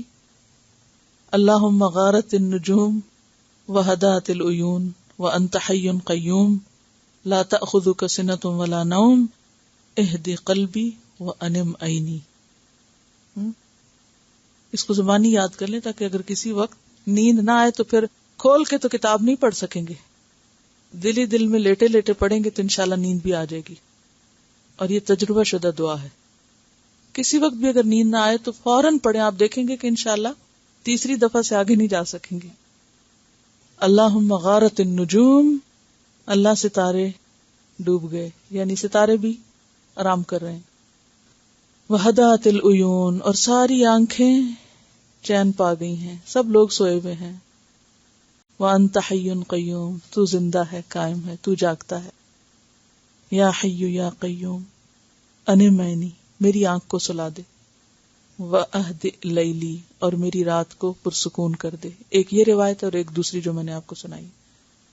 تو اللہ تعالیٰ آپ کو سلا دے گا انشاءاللہ. وَمِنْ آیَاتِهِ، اور اس کی نشانیوں میں سے ہے، یُریکُمُ الْبَرْقَ، وہ دکھاتا ہے تم کو بجلی، خوفاً، خوف کے ساتھ، وطمعاً، اور امید کے ساتھ. یعنی ایک ہی بجلی میں دو چیزیں. کون کون سی؟ خوف بھی اور امید بھی. اختلاف ہے نا، یہ پیچھے بھی رنگوں زبانوں کا اختلاف ہے، تو اسی طرح اور چیزوں میں بھی. آپ بجلی دیکھتے ہیں تو کچھ لوگوں کے لیے وہ خوف کا ذریعہ ہوتی ہے، خصوصاً جو گھروں سے باہر ہوتے ہیں، اور کچھ لوگوں کے لیے امید کا ذریعہ ہوتی، جیسے کسان وغیرہ ہوتے ہیں کہ بارش آئے گی اور اس کے ساتھ ساتھ پیداوار زیادہ ہوگی. اور اگر موسم گرم ہو تو بھی بہت اچھا لگتا ہے یہ سب کہ موسم اچھا ہو جائے گا. لیکن امید کے ساتھ ہر شخص کے لیے بجلی کے چمکنے، کڑکنے، گرنے میں لا محالہ ایک خوف بھی ہے. چاہے امید ہو بھی اس کے اندر اچھا پہلو بھی ہے، لیکن خوف کا پہلو ہر ایک کے ساتھ ہے. اس لیے خوف کا ذکر بھی پہلے کیا گیا. وَيُنَزِّلُ مِنَ السَّمَاءِ مَاءً، اور وہ اتارتا ہے آسمان سے پانی مناسب مقدار میں. فَيُحْيِي بِهِ الْأَرْضَ بَعْدَ مَوْتِهَا، پھر زندہ کرتا ہے اس کے ذریعے زمین کو اس کی موت کے بعد. کس کی موت کے؟ زمین کی. اور اس میں بھی آپ دیکھیں اللہ تعالیٰ نے جس طرح بارش برسائی ہے، اگر یہ سارا پانی اچانک انڈیل دے زمین پر تو کیا ہو؟ جہاں انڈیلا جا رہا وہاں تو گڑھے پڑ جائیں. اور اگر کسی کے گھر پہ آ جائے سارا، دیکھیں نا کہ اگر آپ ایک ٹیپ بھی پریشر والی کھولیں تو کیا ہوتا ہے؟ باقاعدہ آپ کو لگتا ہے کہ کچھ چیز تھوڑے برس رہے ہیں آپ کے اوپر. تو اگر ہلکے ہلکے فوار کی شکل میں برسنے کے بجائے نہیں، کتنی آپ دیکھیے کہ وسیع پیمانے پہ بارش ہو رہی تھی اور ہر جگہ سے قطرے ٹپک رہے ہوتے ہیں. اور اگر یہ قطرے ٹپکنے کے بجائے بالٹیاں برسنے لگے تو کیا ہو؟ کھیت پہ برسے تو اس کا حشر ہو جائے، گھر پہ برسے تو وہ برباد ہو جائے، آپ پہ برسے تو دری ختم ہو جائے. لیکن ہر چیز پہ برستی ہے بارش، گھروں پہ بھی، درختوں پہ بھی، سڑکوں پہ بھی، اور سب خوشی خوشی اسے برداشت کر رہے ہوتے. ان فی ذلک لآیات، اس میں بھی بہت نشانیاں ہیں. اب وقت نہیں، ورنہ آپ میں سے ہر ایک سے پوچھتی کہ بتائیے آپ نے کیا سیکھا اس سے. لقوم یعقلون، تاکہ پتہ چلے آپ میں سے عقل کون رکھتا ہے. ویسے ہی ناقصات العقل. لقوم یعقلون، اس قوم کے لیے جو عقل رکھتی ہو، سمجھنے والے لوگ ہوں، جو اللہ کی حکمت اور قدرت کو پہچانتے ہوں. هو الذی یریکم البرق خوفا وطمعا، وہاں بھی خوف پہلے تھا. بظاہر دیکھنے میں سورۃ روم اتنی آسان لگتی ہے لیکن بہت غور طلب ہے، وقت لیتی. ومن آیاتہ، اور اس کی نشانیوں میں سے ہے، کس کی؟ اللہ کی. ان تقوم السماء والارض بامرہ، کہ قائم ہے آسمان اور زمین اس کے حکم سے، اس کے ارادے سے، اس کی مرضی سے. وہ تھامے ہوئے ہیں. جیسے الرعد آیت 2 میں آتا ہے، اللہ الذی رفع السماوات بغیر عمد ترونہا، اللہ نے تھام رکھا ہے آسمانوں کو بغیر ستونوں کے جنہیں تم دیکھو. الحج میں آتا ہے 65، وَيُمْسِكُ السَّمَاءَ أَن تَقَعَ عَلَى الْأَرْضِ إِلَّا بِإِذْنِهِ، اور اس نے روک رکھا ہے آسمان کو کہ کہیں گر نہ پڑے زمین پر مگر اس کے اذن سے. سورۃ فاطر میں آتا ہے 41، ان اللہ یمسک السماوات والارض ان تزولا، کہ اللہ نے روکا ہوا آسمان و زمین کو کہ کہیں اپنی جگہ سے ٹل نہ جائیں، ہل نہ جائیں، کھسک نہ جائیں. تب ہم زندہ ہیں یہاں، تب ہم کام کاج کر رہے ہیں اور مزے کر رہے ہیں. اور اگر آسمان اپنی جگہ سے ہل جائے اور گر پڑے، یا زمین اپنی جگہ سے آگے پیچھے ہو جائے تو زندگی باقی نہ رہے. ثم اذا دعاکم، پھر جب وہ تمہیں پکارے گا، دعوتن، ایک ہی بار پکارنا، ایک آواز. یہ کب ہوگا؟ قیامت کے دن. کس چیز کی طرف اشارہ ہے؟ سور پھونکنے کی طرف. پھونکیں گے تو اسرافیل علیہ السلام، لیکن اللہ تعالیٰ نے اس کو اپنی طرف کیوں منسوب کیا؟ کیونکہ اس کے حکم سے ہوگا، وہ اپنی مرضی سے نہیں کریں گے، اللہ کے حکم سے. تو لہٰذا اللہ نے اس کی اضافت اپنی طرف کی. ثم اذا دعاکم دعوتا من الارض، پھر جب وہ پکارے گا تم کو ایک بار پکارنا زمین سے، وہ زمین کی تہوں کے اندر سے تمہیں ایک آواز سے باہر نکال دے گا. اذا انتم تخرجون، تب تم نکلنے لگ جاؤ گے. اذا بھی یہاں کیا ہے؟ فجائیہ. جیسے کہ سورۃ المعارج میں بھی آتا 43، یوم یخرجون من الاجداث سراعا کأنہم الی نصب یوفدون. سورۃ بنی اسرائیل میں آتا ہے، یوم یدعوکم فتستجیبون بحمدہ وتظنون ان لبثتم الا قلیلا. النازعات میں آتا ہے 13، فانما ہی زجرۃ واحدہ فاذا ہم بالساہرہ. یہ سب سے زیادہ شدید ہے. فانما ہی زجرۃ واحدہ، کہ وہ ایک ڈانٹ ہوگی، ایک آواز ہوگی بس. فاذا ہم بالساہرہ، سب کے سب میدان میں آ جائیں گے. اچھا دنیا میں کیا ہوتا ہے؟ اللہ کی پکار سنتے رہتے ہیں اذان کی شکل میں، آؤ نماز کی طرف، آؤ فلاح کی طرف، بیٹھے رہتے ہیں، سوئے رہتے ہیں، سنتے ہی نہیں. لیکن قیامت کے دن کوئی ایسے نہیں کر سکے گا. سب زمین سے ایسے نکلیں گے یکا یک، اچھا سوتے ہوئے بھی ہم اٹھنے کا نام نہیں لیتے، الارم بجتا پھر اسے بند کر دیتے، پھر وہ بولتا پھر بند کر دیتے ہیں، پھر کوئی کہتا ہے اٹھو تو پھر کہتے ہیں اچھا، پھر سائڈ بدل کے دوسری طرف. وہاں کوئی ایسے نہیں کر سکے. یہ بچوں کو بھی آپ ایک دو بتا دیں، ان کو اٹھانا مشکل ہوتا ہے نا، آج نہیں اٹھتے کل اٹھو گے ایسے. فَإِنَّمَا هِيَ زَجْرَةٌ وَاحِدَةٌ فَإِذَا هُمْ بِالسَّاهِرَةِ. تو اس آیت میں 25 آیت میں بھی اللہ کی قدرت کی نشانیوں کی بات ہو رہی ہے. بہت بڑی قدرت کہ اللہ نے آسمان کو تھاما ہوا ہے، کوئی ستون نہیں اور وہ اوپر رکا ہوا ہے. اگر انسان تھوڑا سا بھی عقل سے کام لے، دیکھیے کہ ایک جہاز بھی چلتا ہوا اگر کوئی پائلٹ اس کا وہ چھوڑ دے کنٹرول تو کیا ہوگا؟ رکا رہے گا بھائی؟ نہیں، نیچے آ گرے گا. تو انسان کو عقل سمجھ نہیں ہے کہ اتنا بڑا آسمان بغیر کسی طاقت کے یا کسی کے تھامے خود بخود رکا ہوا ہے. خود بخود کیسے رکا ہوا ہے؟ خود نہیں رک سکتا. کوئی ہے جو اس کو تھامے ہوئے، تو وہ اللہ ہے جو اس کو تھامے ہوئے. تو وہی اللہ ہے، جب تم مر جاؤ گے تو قیامت کے دن تمہیں اسی طاقت کے ساتھ یک بارگی اٹھا باہر کرے گا، اور تم بالکل ادھر ادھر نہیں ہو سکتے، کہیں بھاگ کے نہیں جا سکتے. تو کیوں نہیں تم سر تسلیم خم کر دیتے؟ وَلَهُ مَن فِي السَّمَاوَاتِ وَالْأَرْضِ، اور اسی کا ہے جو بھی آسمانوں اور زمین میں ہے. كُلٌّ لَهُ قَانِتُونَ، سب کے سب اسی کے فرما بردار ہیں. قانتون میں لفظ قنوت اطاعت کے لیے آتا ہے، اور کون سی اطاعت کے لیے؟ جس میں دو چیزیں ہوں، نمبر 1 دوام، اور نمبر 2 خشوع و خضوع. اصل میں قنوت کہتے ہیں عبادت میں ہمتاً مصروف ہونا اور غیر سے توجہ ہٹا لینا. اور یہ جو کہا گیا کہ ہر وہ چیز جو آسمانوں اور زمین میں ہے اسی کی ہے، خالق بھی وہی، مالک بھی وہی، یعنی اسی کی مخلوق ہے، وہی ان سب کا مالک ہے. وَهُوَ الَّذِي يَبْدَأُ الْخَلْقَ. اب آپ دیکھیں ساری نشانیاں دکھاتے دکھاتے دکھاتے اب اصل مقصد بتایا جا رہا ہے کہ لوگوں بھولو مت، جس نے بنایا ہے وہ تمہیں پھر پیدا کرے گا، حساب دینا ہوگا. وَهُوَ الَّذِي يَبْدَأُ الْخَلْقَ، اور وہ اللہ وہ ذات ہے جس نے خلق کی ابتدا کی، یعنی انسانوں کی خلق ہو یا کسی بھی اور چیز کی، لیکن یہاں مراد انسانوں کی ہے. تخلیق کی ابتدا کرنے والا وہی ہے. ثم یعیدہ، پھر وہ اس کا اعادہ کرے گا، اس کو ریپیٹ کرے گا. کب؟ موت کے بعد، یعنی مرنے کے بعد پھر اٹھائے گا. وہو اہون علیہ، اور وہ اس پر زیادہ آسان ہے. اہون کا لفظ ہین سے ہے، ہونن بھی اسی سے ہے. ہون کا کیا معنی پڑا تھا؟ یمشون علی الارض ہونن، آسانی، نرمی، سکینت، وقار، یہ سب معنی ہوتے ہیں ہون میں.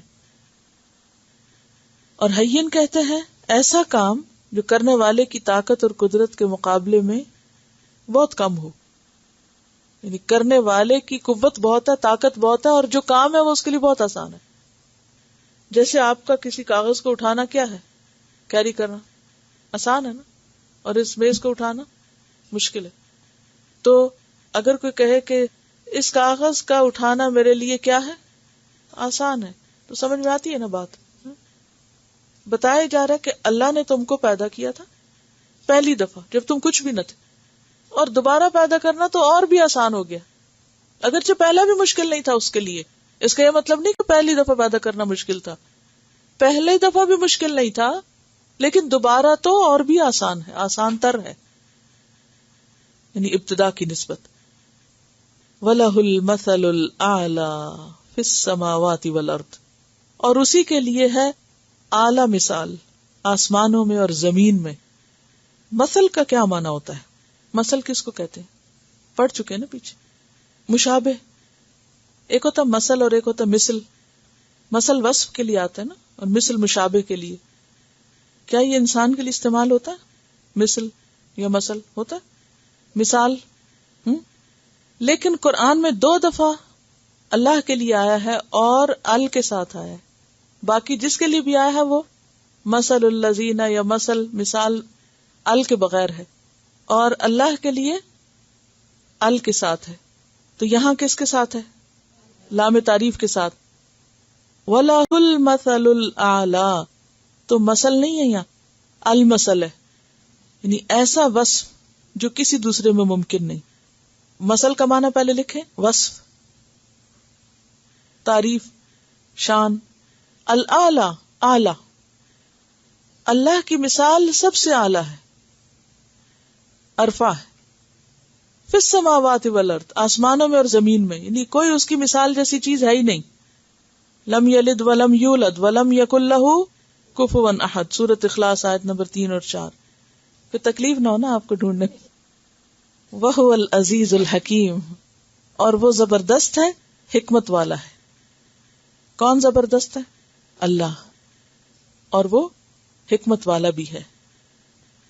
مراد اس سے یہ ہے کہ اللہ سبحانہ وتعالی کی شان، مرتبہ اور رتبہ سب سے اعلیٰ ہے.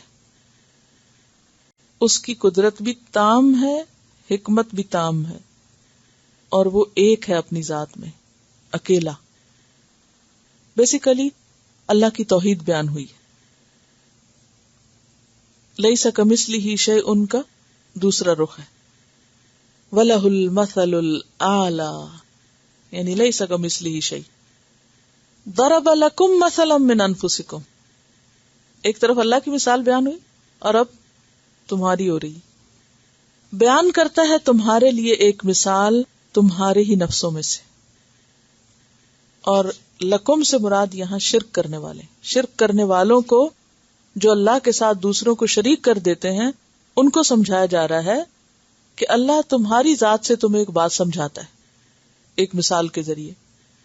سوال ہے، ہل لکم مما ملکت ایمانکم من شرکاء، کیا تمہارے لونڈی غلاموں میں سے تمہارے کوئی شریک ہیں؟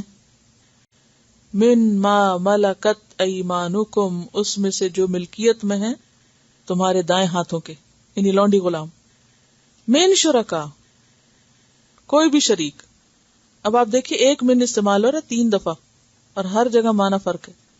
من انفسکم، مما ملکت ایمانکم، من شرکاء فیما رزقناکم، اس میں جو ہم نے تمہیں رزق دیا.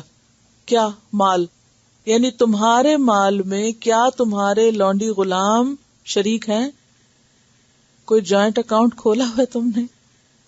کیا آپ اپنی مرضی سے کیش کرائیں اور ان کو بھی آپ نے ایسا ہی اختیار دے رکھا ہو کہ جائیں اور جب چاہیں جو کیش کرا لیں؟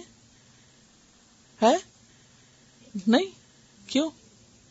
آپ مالک ہیں تو مالک اپنے مملوک کو، جو اس کا سب آرڈینیٹ ہے یا اس کا غلام ہے یا سلیو ہے یا اس کے ماتحت ہے، اس کو اپنے اکاؤنٹ میں شریک نہیں کرتا. کیوں؟ فَأَنْتُمْ فِيهِ سَوَاءٌ، تم سب اس میں ہو جاؤ برابر. وہ انسان نہیں ہے تمہارے جیسے، ہے نا؟ انسان تمہارے خدمتگار نہیں، ان کا نہیں دل چاہتا، ان کی کوئی خواہشات نہیں ہے. اپنا گھر آدھا ان کے نام کرا دو. کوئی نہیں کراتا، ایسے کوئی کرتا ہی نہیں. کیوں؟ تخافونہم، تم ڈرتے ہو ان سے. کخیفتکم انفسکم، جس طرح تم ڈرتے ہو اپنے جیسوں سے. انفسکم یعنی اپنے نفسوں سے، اپنے جیسوں سے یعنی آزاد انسانوں سے. انسان آزاد انسانوں میں سے کن سے ڈرتا ہے؟ جو اس کے برابر کے ہوتے ہیں، یعنی جو ہم پلہ لوگ ہوتے ہیں. انہی میں ایک رائیولری چل رہی ہوتی ہے آپس میں. انسان دیکھتا رہتا ہے، اچھا کس کے پاس زیادہ ہو گیا مجھ سے، کون کہاں جا رہا ہے، کون پیچھے کون آگے، کہ کہیں مجھ سے یہ آگے نہ نکل جائے، خواب نہ سگا بھائی کیوں نہ ہو. ہوتا ہی نہیں. ایک یہ ایسی باتیں جو شاید کہی نہیں جاتی مگر محسوس کرتے ہیں سب. ایک گریڈ کے لوگ، ایک رتبے کے، ایک کلاس کے، ایک سٹیٹس کے. تو جو ہم سٹیٹس، ہم پلہ لوگ ہوتے ہیں، ان کے بارے میں کیا ہوتا ہے عام طور پر کہ وہ ہم سے آگے نہ ہو جائیں. ایک خاموش دوڑ چل رہی ہوتی. اور جب کسی کی پروموشن ہو جاتی ہے، کسی کا رینک ہائی ہو جاتا ہے، پھر کیا ہوتا ہے؟ کتنے لوگوں کو اچھا لگتا ہے، پھر بھی مبارک دیتے ہیں کہ چاہے اچھا نہ بھی لگے. تو جب اپنے اختیارات میں تم اپنے جیسے انسانوں کو شریک نہیں کرتے، جو انسان ہے تمہارے جیسے، تو اللہ سے یہ توقع کیوں رکھتے ہو کہ وہ خالق اور مالک ہو کے اپنے اختیارات میں اپنی مخلوق کو شریک کر لے؟ اپنے رزق کے خزانوں میں یا ان کی کنجیاں ان کو دے دے کہ اچھا جاؤ تم بانٹ دو لوگوں میں، تم جیسے چاہو تصرف کرو. ایسا نہیں ہو سکتا. اگر تم نے اپنے غلاموں کو اپنے اختیارات میں شریک نہیں کیا اپنے مال میں برابر کا شریک نہیں کیا، تو پھر اللہ سے تم یہ امید کیسے رکھتے ہو کہ جو اصل مالک ہے، کوئی اس جیسا ہے ہی نہیں، وہ اپنے کچھ اختیارات اپنے بندوں کو دے دے کہ وہ اللہ کی مرضی کے خلاف اپنی مرضی سے استعمال کریں؟ یہ نہیں ہو سکتا۔ سورۃ النحل 71 میں یہ بات کافی وضاحت سے سمجھائی جا چکی ہے۔ واللہ فضل بعضکم علی بعض فی الرزق، اللہ نے تم میں سے بعض کو بعض پر رزق میں فضیلت عطا کی۔ تو ایسا نہیں ہوتا کہ جن کو زیادہ ملا ہو وہ اپنا کچھ حصہ کم والوں کو دے کے خود ان کے برابر ہو جائے۔ بل اتبع الذین ظلموا، بلکہ پیروی کی ان لوگوں نے جنہوں نے ظلم کیا، اور ظلم سے مراد یہاں شرک ہے، کیونکہ پیچھے شرک کی بات ہو رہی، شرک کی تردید ہو رہی ہے، سمجھایا جا رہا ہے۔ اہواءہم، اپنی خواہشات کو، اپنی خواہشات کی پیروی کی، بغیر علم، بغیر علم کے، یعنی شرک کرنے والوں کے پاس کوئی علم نہیں، کوئی دلیل نہیں، ان کا کرائیٹیریا کیا ہے؟ بس خواہشات کی پیروی، وہ صرف دل کے بندے ہیں، دل کے غلام ہیں، جدھر دل چاہتا ہے چلتے ہیں۔ تو حق علم کے ساتھ ملتا ہے، خواہشات کی پیروی کے ساتھ نہیں ملتا۔ حق کی بنیاد علم ہے، اور ناحق کی بنیاد کیا ہے؟ خواہشات، اہوا۔ اللہ تعالیٰ نے کائنات میں طرح طرح کی نشانیاں پیدا کی جن کا ذکر پچھلی آیات میں گزرا ہے، پھر اس کو رہنمائی دی، فطری رہنمائی، عقلی رہنمائی، آیات یعنی نشانیوں کی رہنمائی، کتاب، پیغمبر، رسول۔ اگر کوئی شخص ان ساری رہنمائیوں کو چھوڑ کر نہ اپنے اندر کی آواز سنے، نہ عقل سے کام لے، نہ آنکھوں سے دیکھے، نہ کانوں سے سنے، نہ کسی رسول کی بات سنے، نہ کوئی کتاب پڑھے اور نہ کچھ جانے، اور ان سب چیزوں کو ایک طرف کر کے محض اپنی خواہشات کی پیروی کرے، تو ایسے شخص کا انجام کیا ہوگا؟ کہاں پہنچے گا وہ؟ کہاں پہنچے گا؟ گمراہی کے کھڈ میں۔ اسی لیے آگے فرمایا فَمَن يَهْدِي مَنْ أَضَلَّ اللَّهُ، پس کون ہدایت دے گا اس کو جسے اللہ بھٹکا دے؟ تو اللہ کس کو بھٹکاتا ہے؟ جو کچھ سننے کو تیار نہیں، جس کے پاس نہ نالج ہے اور نہ ہی وہ کسی کی سنتا ہے، نہ دیکھتا ہے، نہ سمجھتا ہے۔ وَمَا لَهُم مِّن نَاصِرِينَ، اور نہیں ان کے لیے کوئی مددگار مددگاروں میں سے، کوئی ان کی مدد کرنے والا ہے ہی نہیں جو ان کو اللہ کی پکڑ سے بچا سکے۔ مددگار کس لیے ہوتے ہیں؟ کس لیے ہوتے ہیں مددگار؟ بچانے کے لیے۔ آپ کسی مصیبت میں، ٹربل میں ہیں تو کوئی آپ کی آ کے مدد کرتا ہے کہ نکلے آپ اس سے۔ تو یہ لوگ جن کی فطرت مسخ ہو چکی ہے، جن کی عقل کام نہ کرتی ہو، جن کے پاس کوئی علم نہ ہو، پھر کوئی ان کو سمجھا نہیں سکتا، یعنی ان کو نہ تو کوئی ہدایت دے سکتا ہے اور نہ ہی کوئی برے انجام سے ان کو بچا سکتا ہے، اور نہ کل قیامت کے دن جب وہ پکڑے جائیں گے تو ان کو کوئی چھڑا سکتا ہے۔ ایسے لوگوں کے لیے نہ دنیا میں کوئی مددگار ہے اور نہ آخرت میں۔ سمجھ آ رہی؟ فَأَقِمْ وَجْهَكَ، پس قائم کر دیجئے اپنا چہرہ۔ کس کو خطاب ہے؟ اقیم، نبی صلی اللہ علیہ وسلم کو، اور آپ کے بعد آپ کے پیروکاروں کو۔ قائم کر دیجئے اپنا چہرہ، اپنا رخ، للدین، دین کے لیے۔ مراد ہے اللہ کا حقیقی دین، یعنی دین اسلام، کیونکہ ان الدین عند اللہ الاسلام۔ حنیفاً، یکسو ہو کر، جیسے ابراہیم علیہ السلام تھے، یعنی پوری استقامت کے ساتھ اپنے آپ پہ لازم کر لیں، دین کو پکڑ لیں۔ حنیف کا لفظ کس سے ہے؟ حنفہ سے۔ حنفہ کا کیا معنی ہوتا ہے؟ گمراہی سے پھر کے ہدایت کی طرف مائل ہونا۔ انہوں نے کیا کیا تھا؟ ساری قوم کو چھوڑ کر، سب بتوں کو چھوڑ کر صرف ایک اللہ کی طرف مائل ہوئے تھے۔ تو ساری نشانیاں کیا سبق دیتی ہیں؟ اب آپ کو خلاصہ کیا ہے، نتیجہ کیا ہے؟ کہ ان ساری نشانیوں کو دیکھ کے، جان کے، سمجھ کے اس نتیجے پہ پہنچے، اقم وجہک للدین حنیفا، یکسو ہو کر اللہ کے دین کی طرف اپنا رخ کر لیں، اپنے آپ کو اس کے لیے خالص کر لیں، متوجہ کریں۔ کیا ہے یہ دین؟ فطرت اللہ، اللہ کی فطرت۔ فطرت کا لفظ فطرہ سے نکلا ہے۔ فطرہ کا کیا معنی ہوتا ہے؟ خلقہ، خلقت، ساخت، تراش، استعداد۔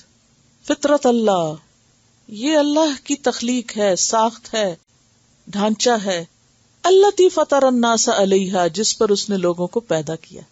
اللہ نے لوگوں کو کس پہ پیدا کیا ہے؟ توحید پر. اس خاص پروگرام کے ساتھ ان کی فطرت میں رکھی ہے توحید. جیسے کہ وہ حدیث میں بھی آتا ہے نا، کل مولود یولد علی الفطرہ، اور فطرہ سے مراد کیا ہے وہاں؟ توحید. حتی یکون ابواہ ہم اللذان یحودانہ او ینصرانہ او یمجسانہ، کہ ہر مولود فطرت پر پیدا ہوتا ہے تو اس کے ماں باپ ہوتے ہیں جو اس کو یہودی، عیسائی اور مجوسی بنا دیتے ہیں. جس طرح ہر جانور صحیح سلامت پیدا ہوتا ہے اور ان میں سے تم کسی کے بھی کان کٹے ہوئے نہیں پاتے، پھر وہ پیدا ہوتے ہیں تو بتوں کے نام پر تم ان کے کان کاٹ دیتے ہو. فطرت اللہ التی فطر الناس علیہا، یعنی یہ اللہ کا دین ہے جس پر اللہ نے بندوں کو پیدا کیا ہے. گویا ہر بندے کی پیدائش کے ساتھ اس کے اندر توحید کا شعور رکھا ہے، حق کو قبول کرنے کی صلاحیت رکھی ہے. اللہ نے کسی پہ ظلم نہیں کیا کہ اس کو اس احساس کے بغیر پیدا کر دے. لا تبدیل لخلق اللہ، نہیں تبدیل ہونا اللہ کی فطرت کو، خلق کو. یعنی وہ اپنی جگہ ہوتی ہے، یہ الگ بات ہے کہ ہم اس کے اوپر پردے ڈال دیتے ہیں. ذالک الدین القیم، یہ ہے درست دین. کیا؟ دین حنیف پر قائم ہونا. القیم، قیم ہوتا ہے درست، ٹھیک. قیم مبالغہ کا صیغہ ہے، ایسا سیدھا جس میں کوئی کجی نہ ہو، جس میں غلطی کا امکان نہ ہو. ذالک الدین القیم ولکن اکثر الناس لا یعلمون، لیکن اکثر لوگ نہیں جانتے. حیرت کی بات ہے نا کہ جس چیز پہ وہ پیدا ہوئے ہیں وہ اسی کو نہیں جانتے، اپنے آپ کو بھی نہیں پہچانتے، اپنی فطرت اور ضمیر کی آواز کو نہیں سنتے، عقل سے کام ہی نہیں لیتے. اتنے کنڈیشنڈ ہو گئے ہیں، ماحول سے اتنے متاثر ہو چکے ہیں کہ فطرت بھی مسخ کر دی، اندر کی آواز کو دبا دیا انہوں نے. مسلم کی حدیث میں آتا ہے انی خلقت عبادی حنفاء، میں نے اپنے بندوں کو حنفاء یعنی یکسو پیدا کیا تھا.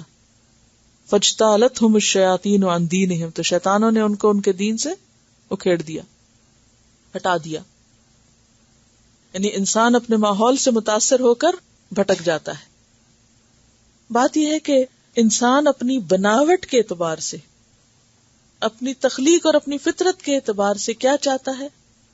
ایک ایسی چیز چاہتا ہے جس کو وہ اپنے سے بڑھ کے چاہے، جو اس کی ساری توجہ کا مرکز ہو، جس کے خیال کے ساتھ وہ سوئے اور جاگے، جیے اور مرے، ہر چیز اس کے لیے کرے. اور یہ ہے اللہ کی ضرورت، معبود کی ضرورت. معبود کی ضرورت ہر انسان کے اندر ہے. اور جن لوگوں کو معبود کی پہچان نہیں ہوتی پھر وہ غیر اللہ کو معبود بنا بیٹھتے ہیں. کبھی ایک چیز کی محبت میں گرفتار ہوتے ہیں، کبھی دوسری کی. پھر کوئی مال کی مثلاً محبت میں گرفتار ہے، اسی کو بت بنائے ہوئے، وہی اس کا شریک ہے، تو وہ کیا کرتا ہے؟ انہی خیالوں میں سوتا ہے، گنتی کرتے ہوئے، اور انہی کے ساتھ اٹھتا ہے، انہی کے ساتھ چلتا پھرتا ہے. کسی کے ساتھ بات کر رہا ہو، کچھ کر رہا ہو، اس کے دماغ کے پیچھے وہی گھوم رہا ہے، اس کا بزنس، اس کا کاروبار، اس کا مال، اس کی آمدنی، اس کا خرچ، کتنا آ گیا کتنا چلا گیا. اسی طرح اگر انسان کسی بھی چیز کو اللہ کے سوا مرکز عقیدت بنا لیتا ہے تو پھر کیا کرتا ہے؟ اسی کے ساتھ سوتا اور جاگتا ہے. یعنی اس کے خیال اور شعور پر وہی چیز حاوی ہوتی ہے. تو اگر انسان کے خیال اور شعور پر اللہ کے سوا کوئی اور چیز حاوی ہے تو یہی شرک ہے، یہی بت ہے، وہ فطرت سے ہٹ گیا. تو بات یہ ہے کہ اصل دین ایک ہی دین ہے، اور وہ کیا ہے؟ اول سے آخر تک کہ سب کے سب لوٹو کس کی طرف؟ اقیم وجہ. اقیم کا کیا مطلب؟ فکس کر دو، ہلنا نہیں اب ادھر ادھر. اقیم وجہک للدین حنیفہ، دین اسلام کے لیے، توحید کے لیے اپنے آپ کو مضبوطی سے جما دو. یہی تو اصل دین ہے. فطرت اللہ التی فطر الناس علیہا لا تبدیل لخلق اللہ. یہ فطرت تبدیل نہیں ہو سکتی.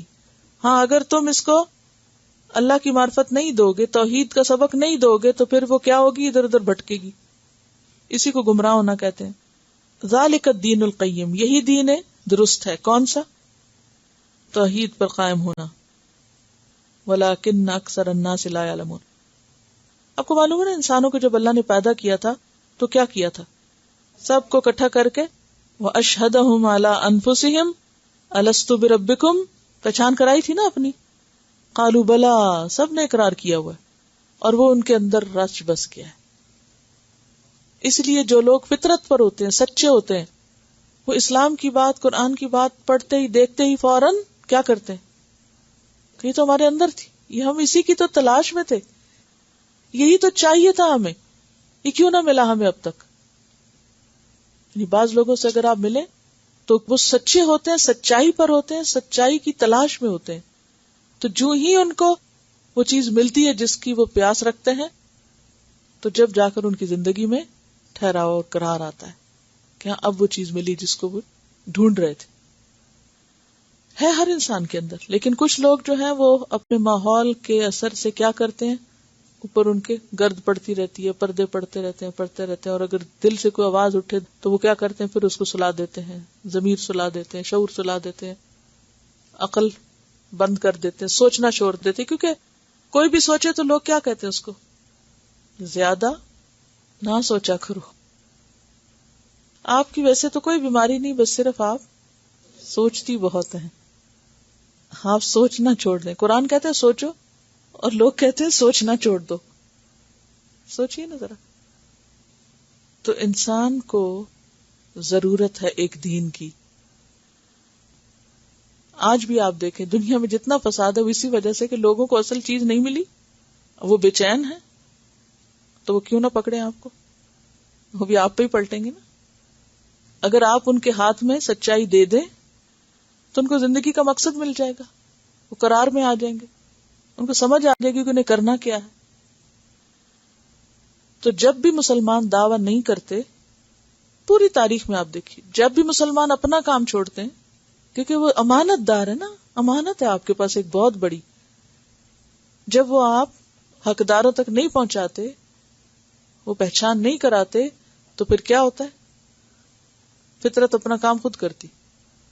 پھر ایسے ایسے اسباب پیدا ہوتے ہیں کہ جس سے ضرورت مندوں کی ضرورت پوری ہو. جیسے بہت گرمی ہو جائے تو کیا ہوتا ہے، اللہ نے فطرت کے اندر ایک بیلنس رکھا ہے نا. تو پوری دنیا کے حالات کو اگر آپ دیکھیں تو یہ جتنا بھی ری ایکشن ہے وہ اسی وجہ سے ہے، کیونکہ انسان کے اندر ایک طلب ہے، وہ کچھ کرنا چاہتا ہے. جب اس کو صحیح چیز نہیں ملتی تو وہ اور طریقے اختیار کرنے لگتا ہے. اگر ہم اپنی اپنی زندگی پر بھی غور کریں، آپ کو تو مجھے نہیں معلوم، میں اپنا کہہ سکتی ہوں کہ میں سوچتی ہوں کہ قرآن کے بغیر زندگی نہیں، یہ موت ہے، اندھیرا ہے. میں کانپ اٹھتی ہوں اس خیال سے بھی کہ اگر مجھے زندگی میں قرآن نہ ملتا تو میں کیا کرتی. جیسے ایک پیاسا یا ڈی ہائیڈریٹڈ بندہ مر جاتا ہے نا، تو ایسے ہی جب انسان کو وہ نہ ملے جو واقعی اسی کے لیے، اور اسی میں شفا ہے، اور اسی میں حیات ہے، اسی میں زندگی ہے، تو پھر ایسی ڈی ہائیڈریشن ہوتی ہے کہ انسان سروائیو نہیں کر سکتا. تو بہت سے لوگ جو ذہنی نفسیاتی بیماریوں کا شکار ہوتے ہیں، کس وجہ سے ہوتے ہیں؟ خود بھی پریشان ہوتے ہیں، دوسروں کو بھی کرتے ہیں. کیونکہ اللہ نے فطرت میں رکھ دی ہے نا، وہ چیز رکھ دی ہے، اس کی ضرورت ہے، طلب ہے. لیکن یہ ساری چیزیں انسان کی ضرورت، کتنے خوبصورت طریقے سے پہلے انسان کی جسمانی حالت بیان کی، پھر اس کی جذباتی ضروریات، پھر اس کی تھکاوٹ اور آرام کی بات کی، پھر اس کے بعد اس کے روحانی، وہ ویل بینگ کے جو شروع میں باتیں پڑھی تھی نا آپ نے، یہ سب اللہ کی نشانی ہے. یہ سب چاہیے ہمیں. اس آیت پہ تو بہت تفصیل ہے، اس پہ جو کیسٹ ہے درست دین، اس میں مزید سن سکتے ہیں. اوکے. منیبین الیہ، یہ کب ہوتا ہے؟ جب انسان اس کی طرف پلٹتا ہے. انابہ کا کیا مطلب ہوتا ہے؟ لوٹنا، نوب سے، نوبن. راجعین کس طرح؟ توبہ سے، اخلاص العمل سے. جن چیزوں کا اللہ نے حکم دیا وہ کر کے، اور جن سے بچنے کے لیے کہا ان سے بچ کے. صحیح دین کیا ہے کہ انسان کیا کرے؟ اللہ کی طرف لوٹتا رہے.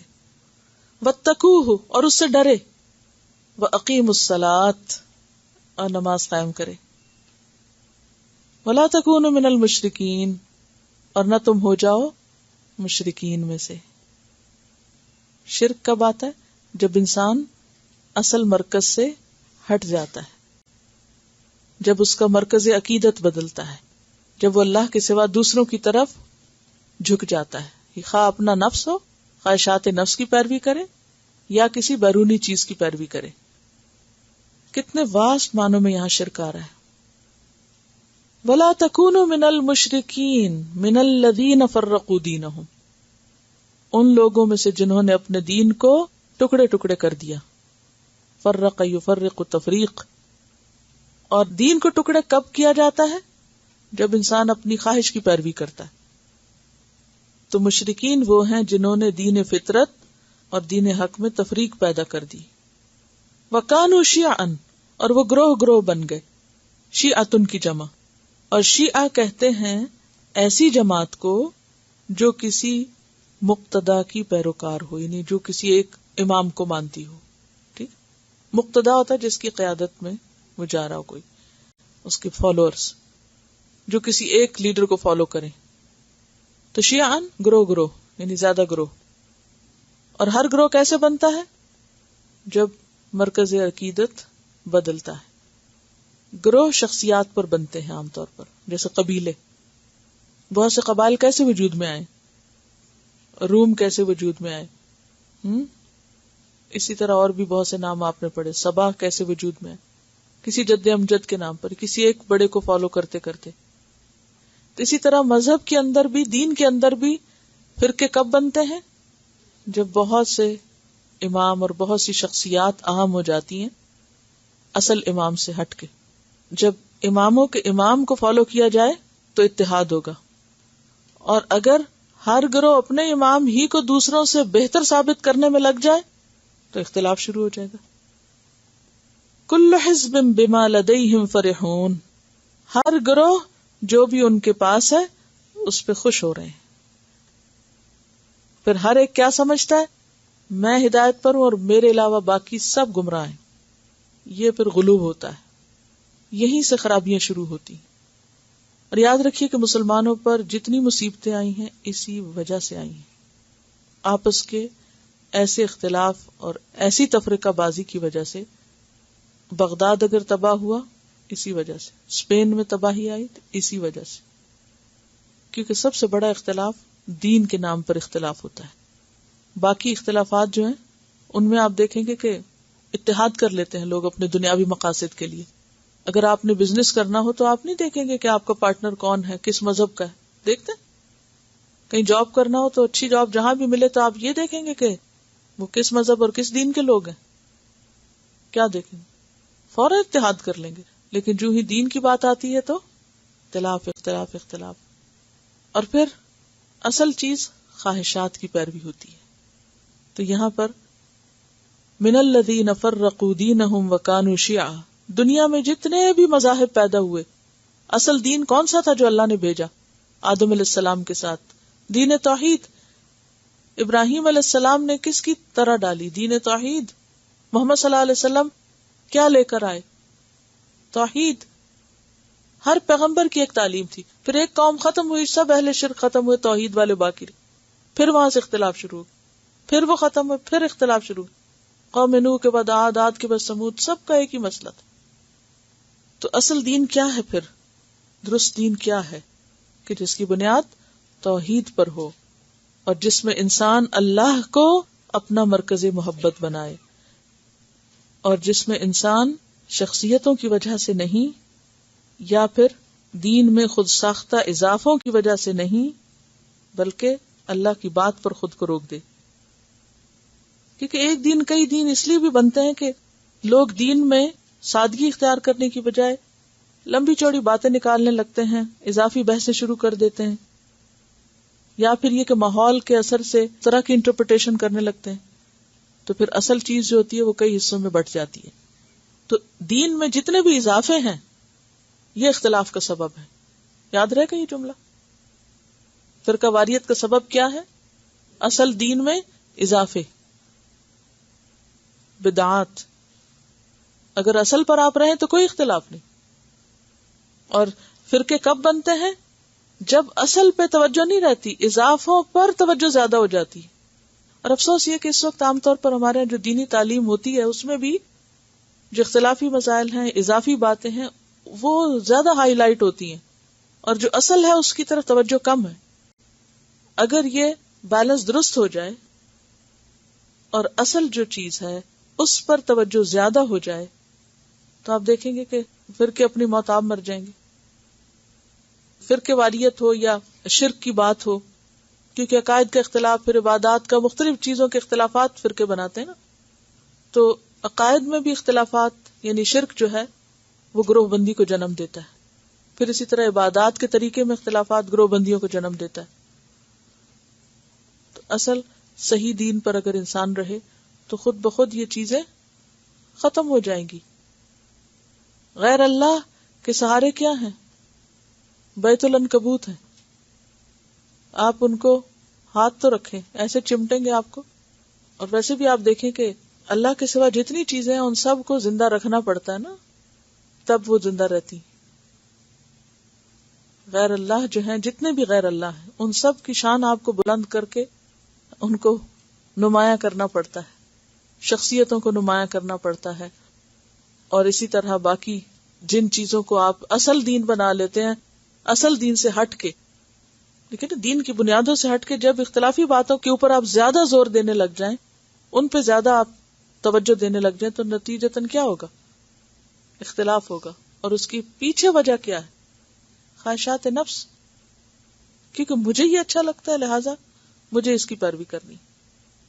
یہاں سے مشکل شروع ہوتی ہے. بہرحال آج کے لیے اتنا ہی کافی ہے. تلاوت الا انت نستغفرک ونتوب الیک. السلام علیکم ورحمۃ اللہ وبرکاتہ.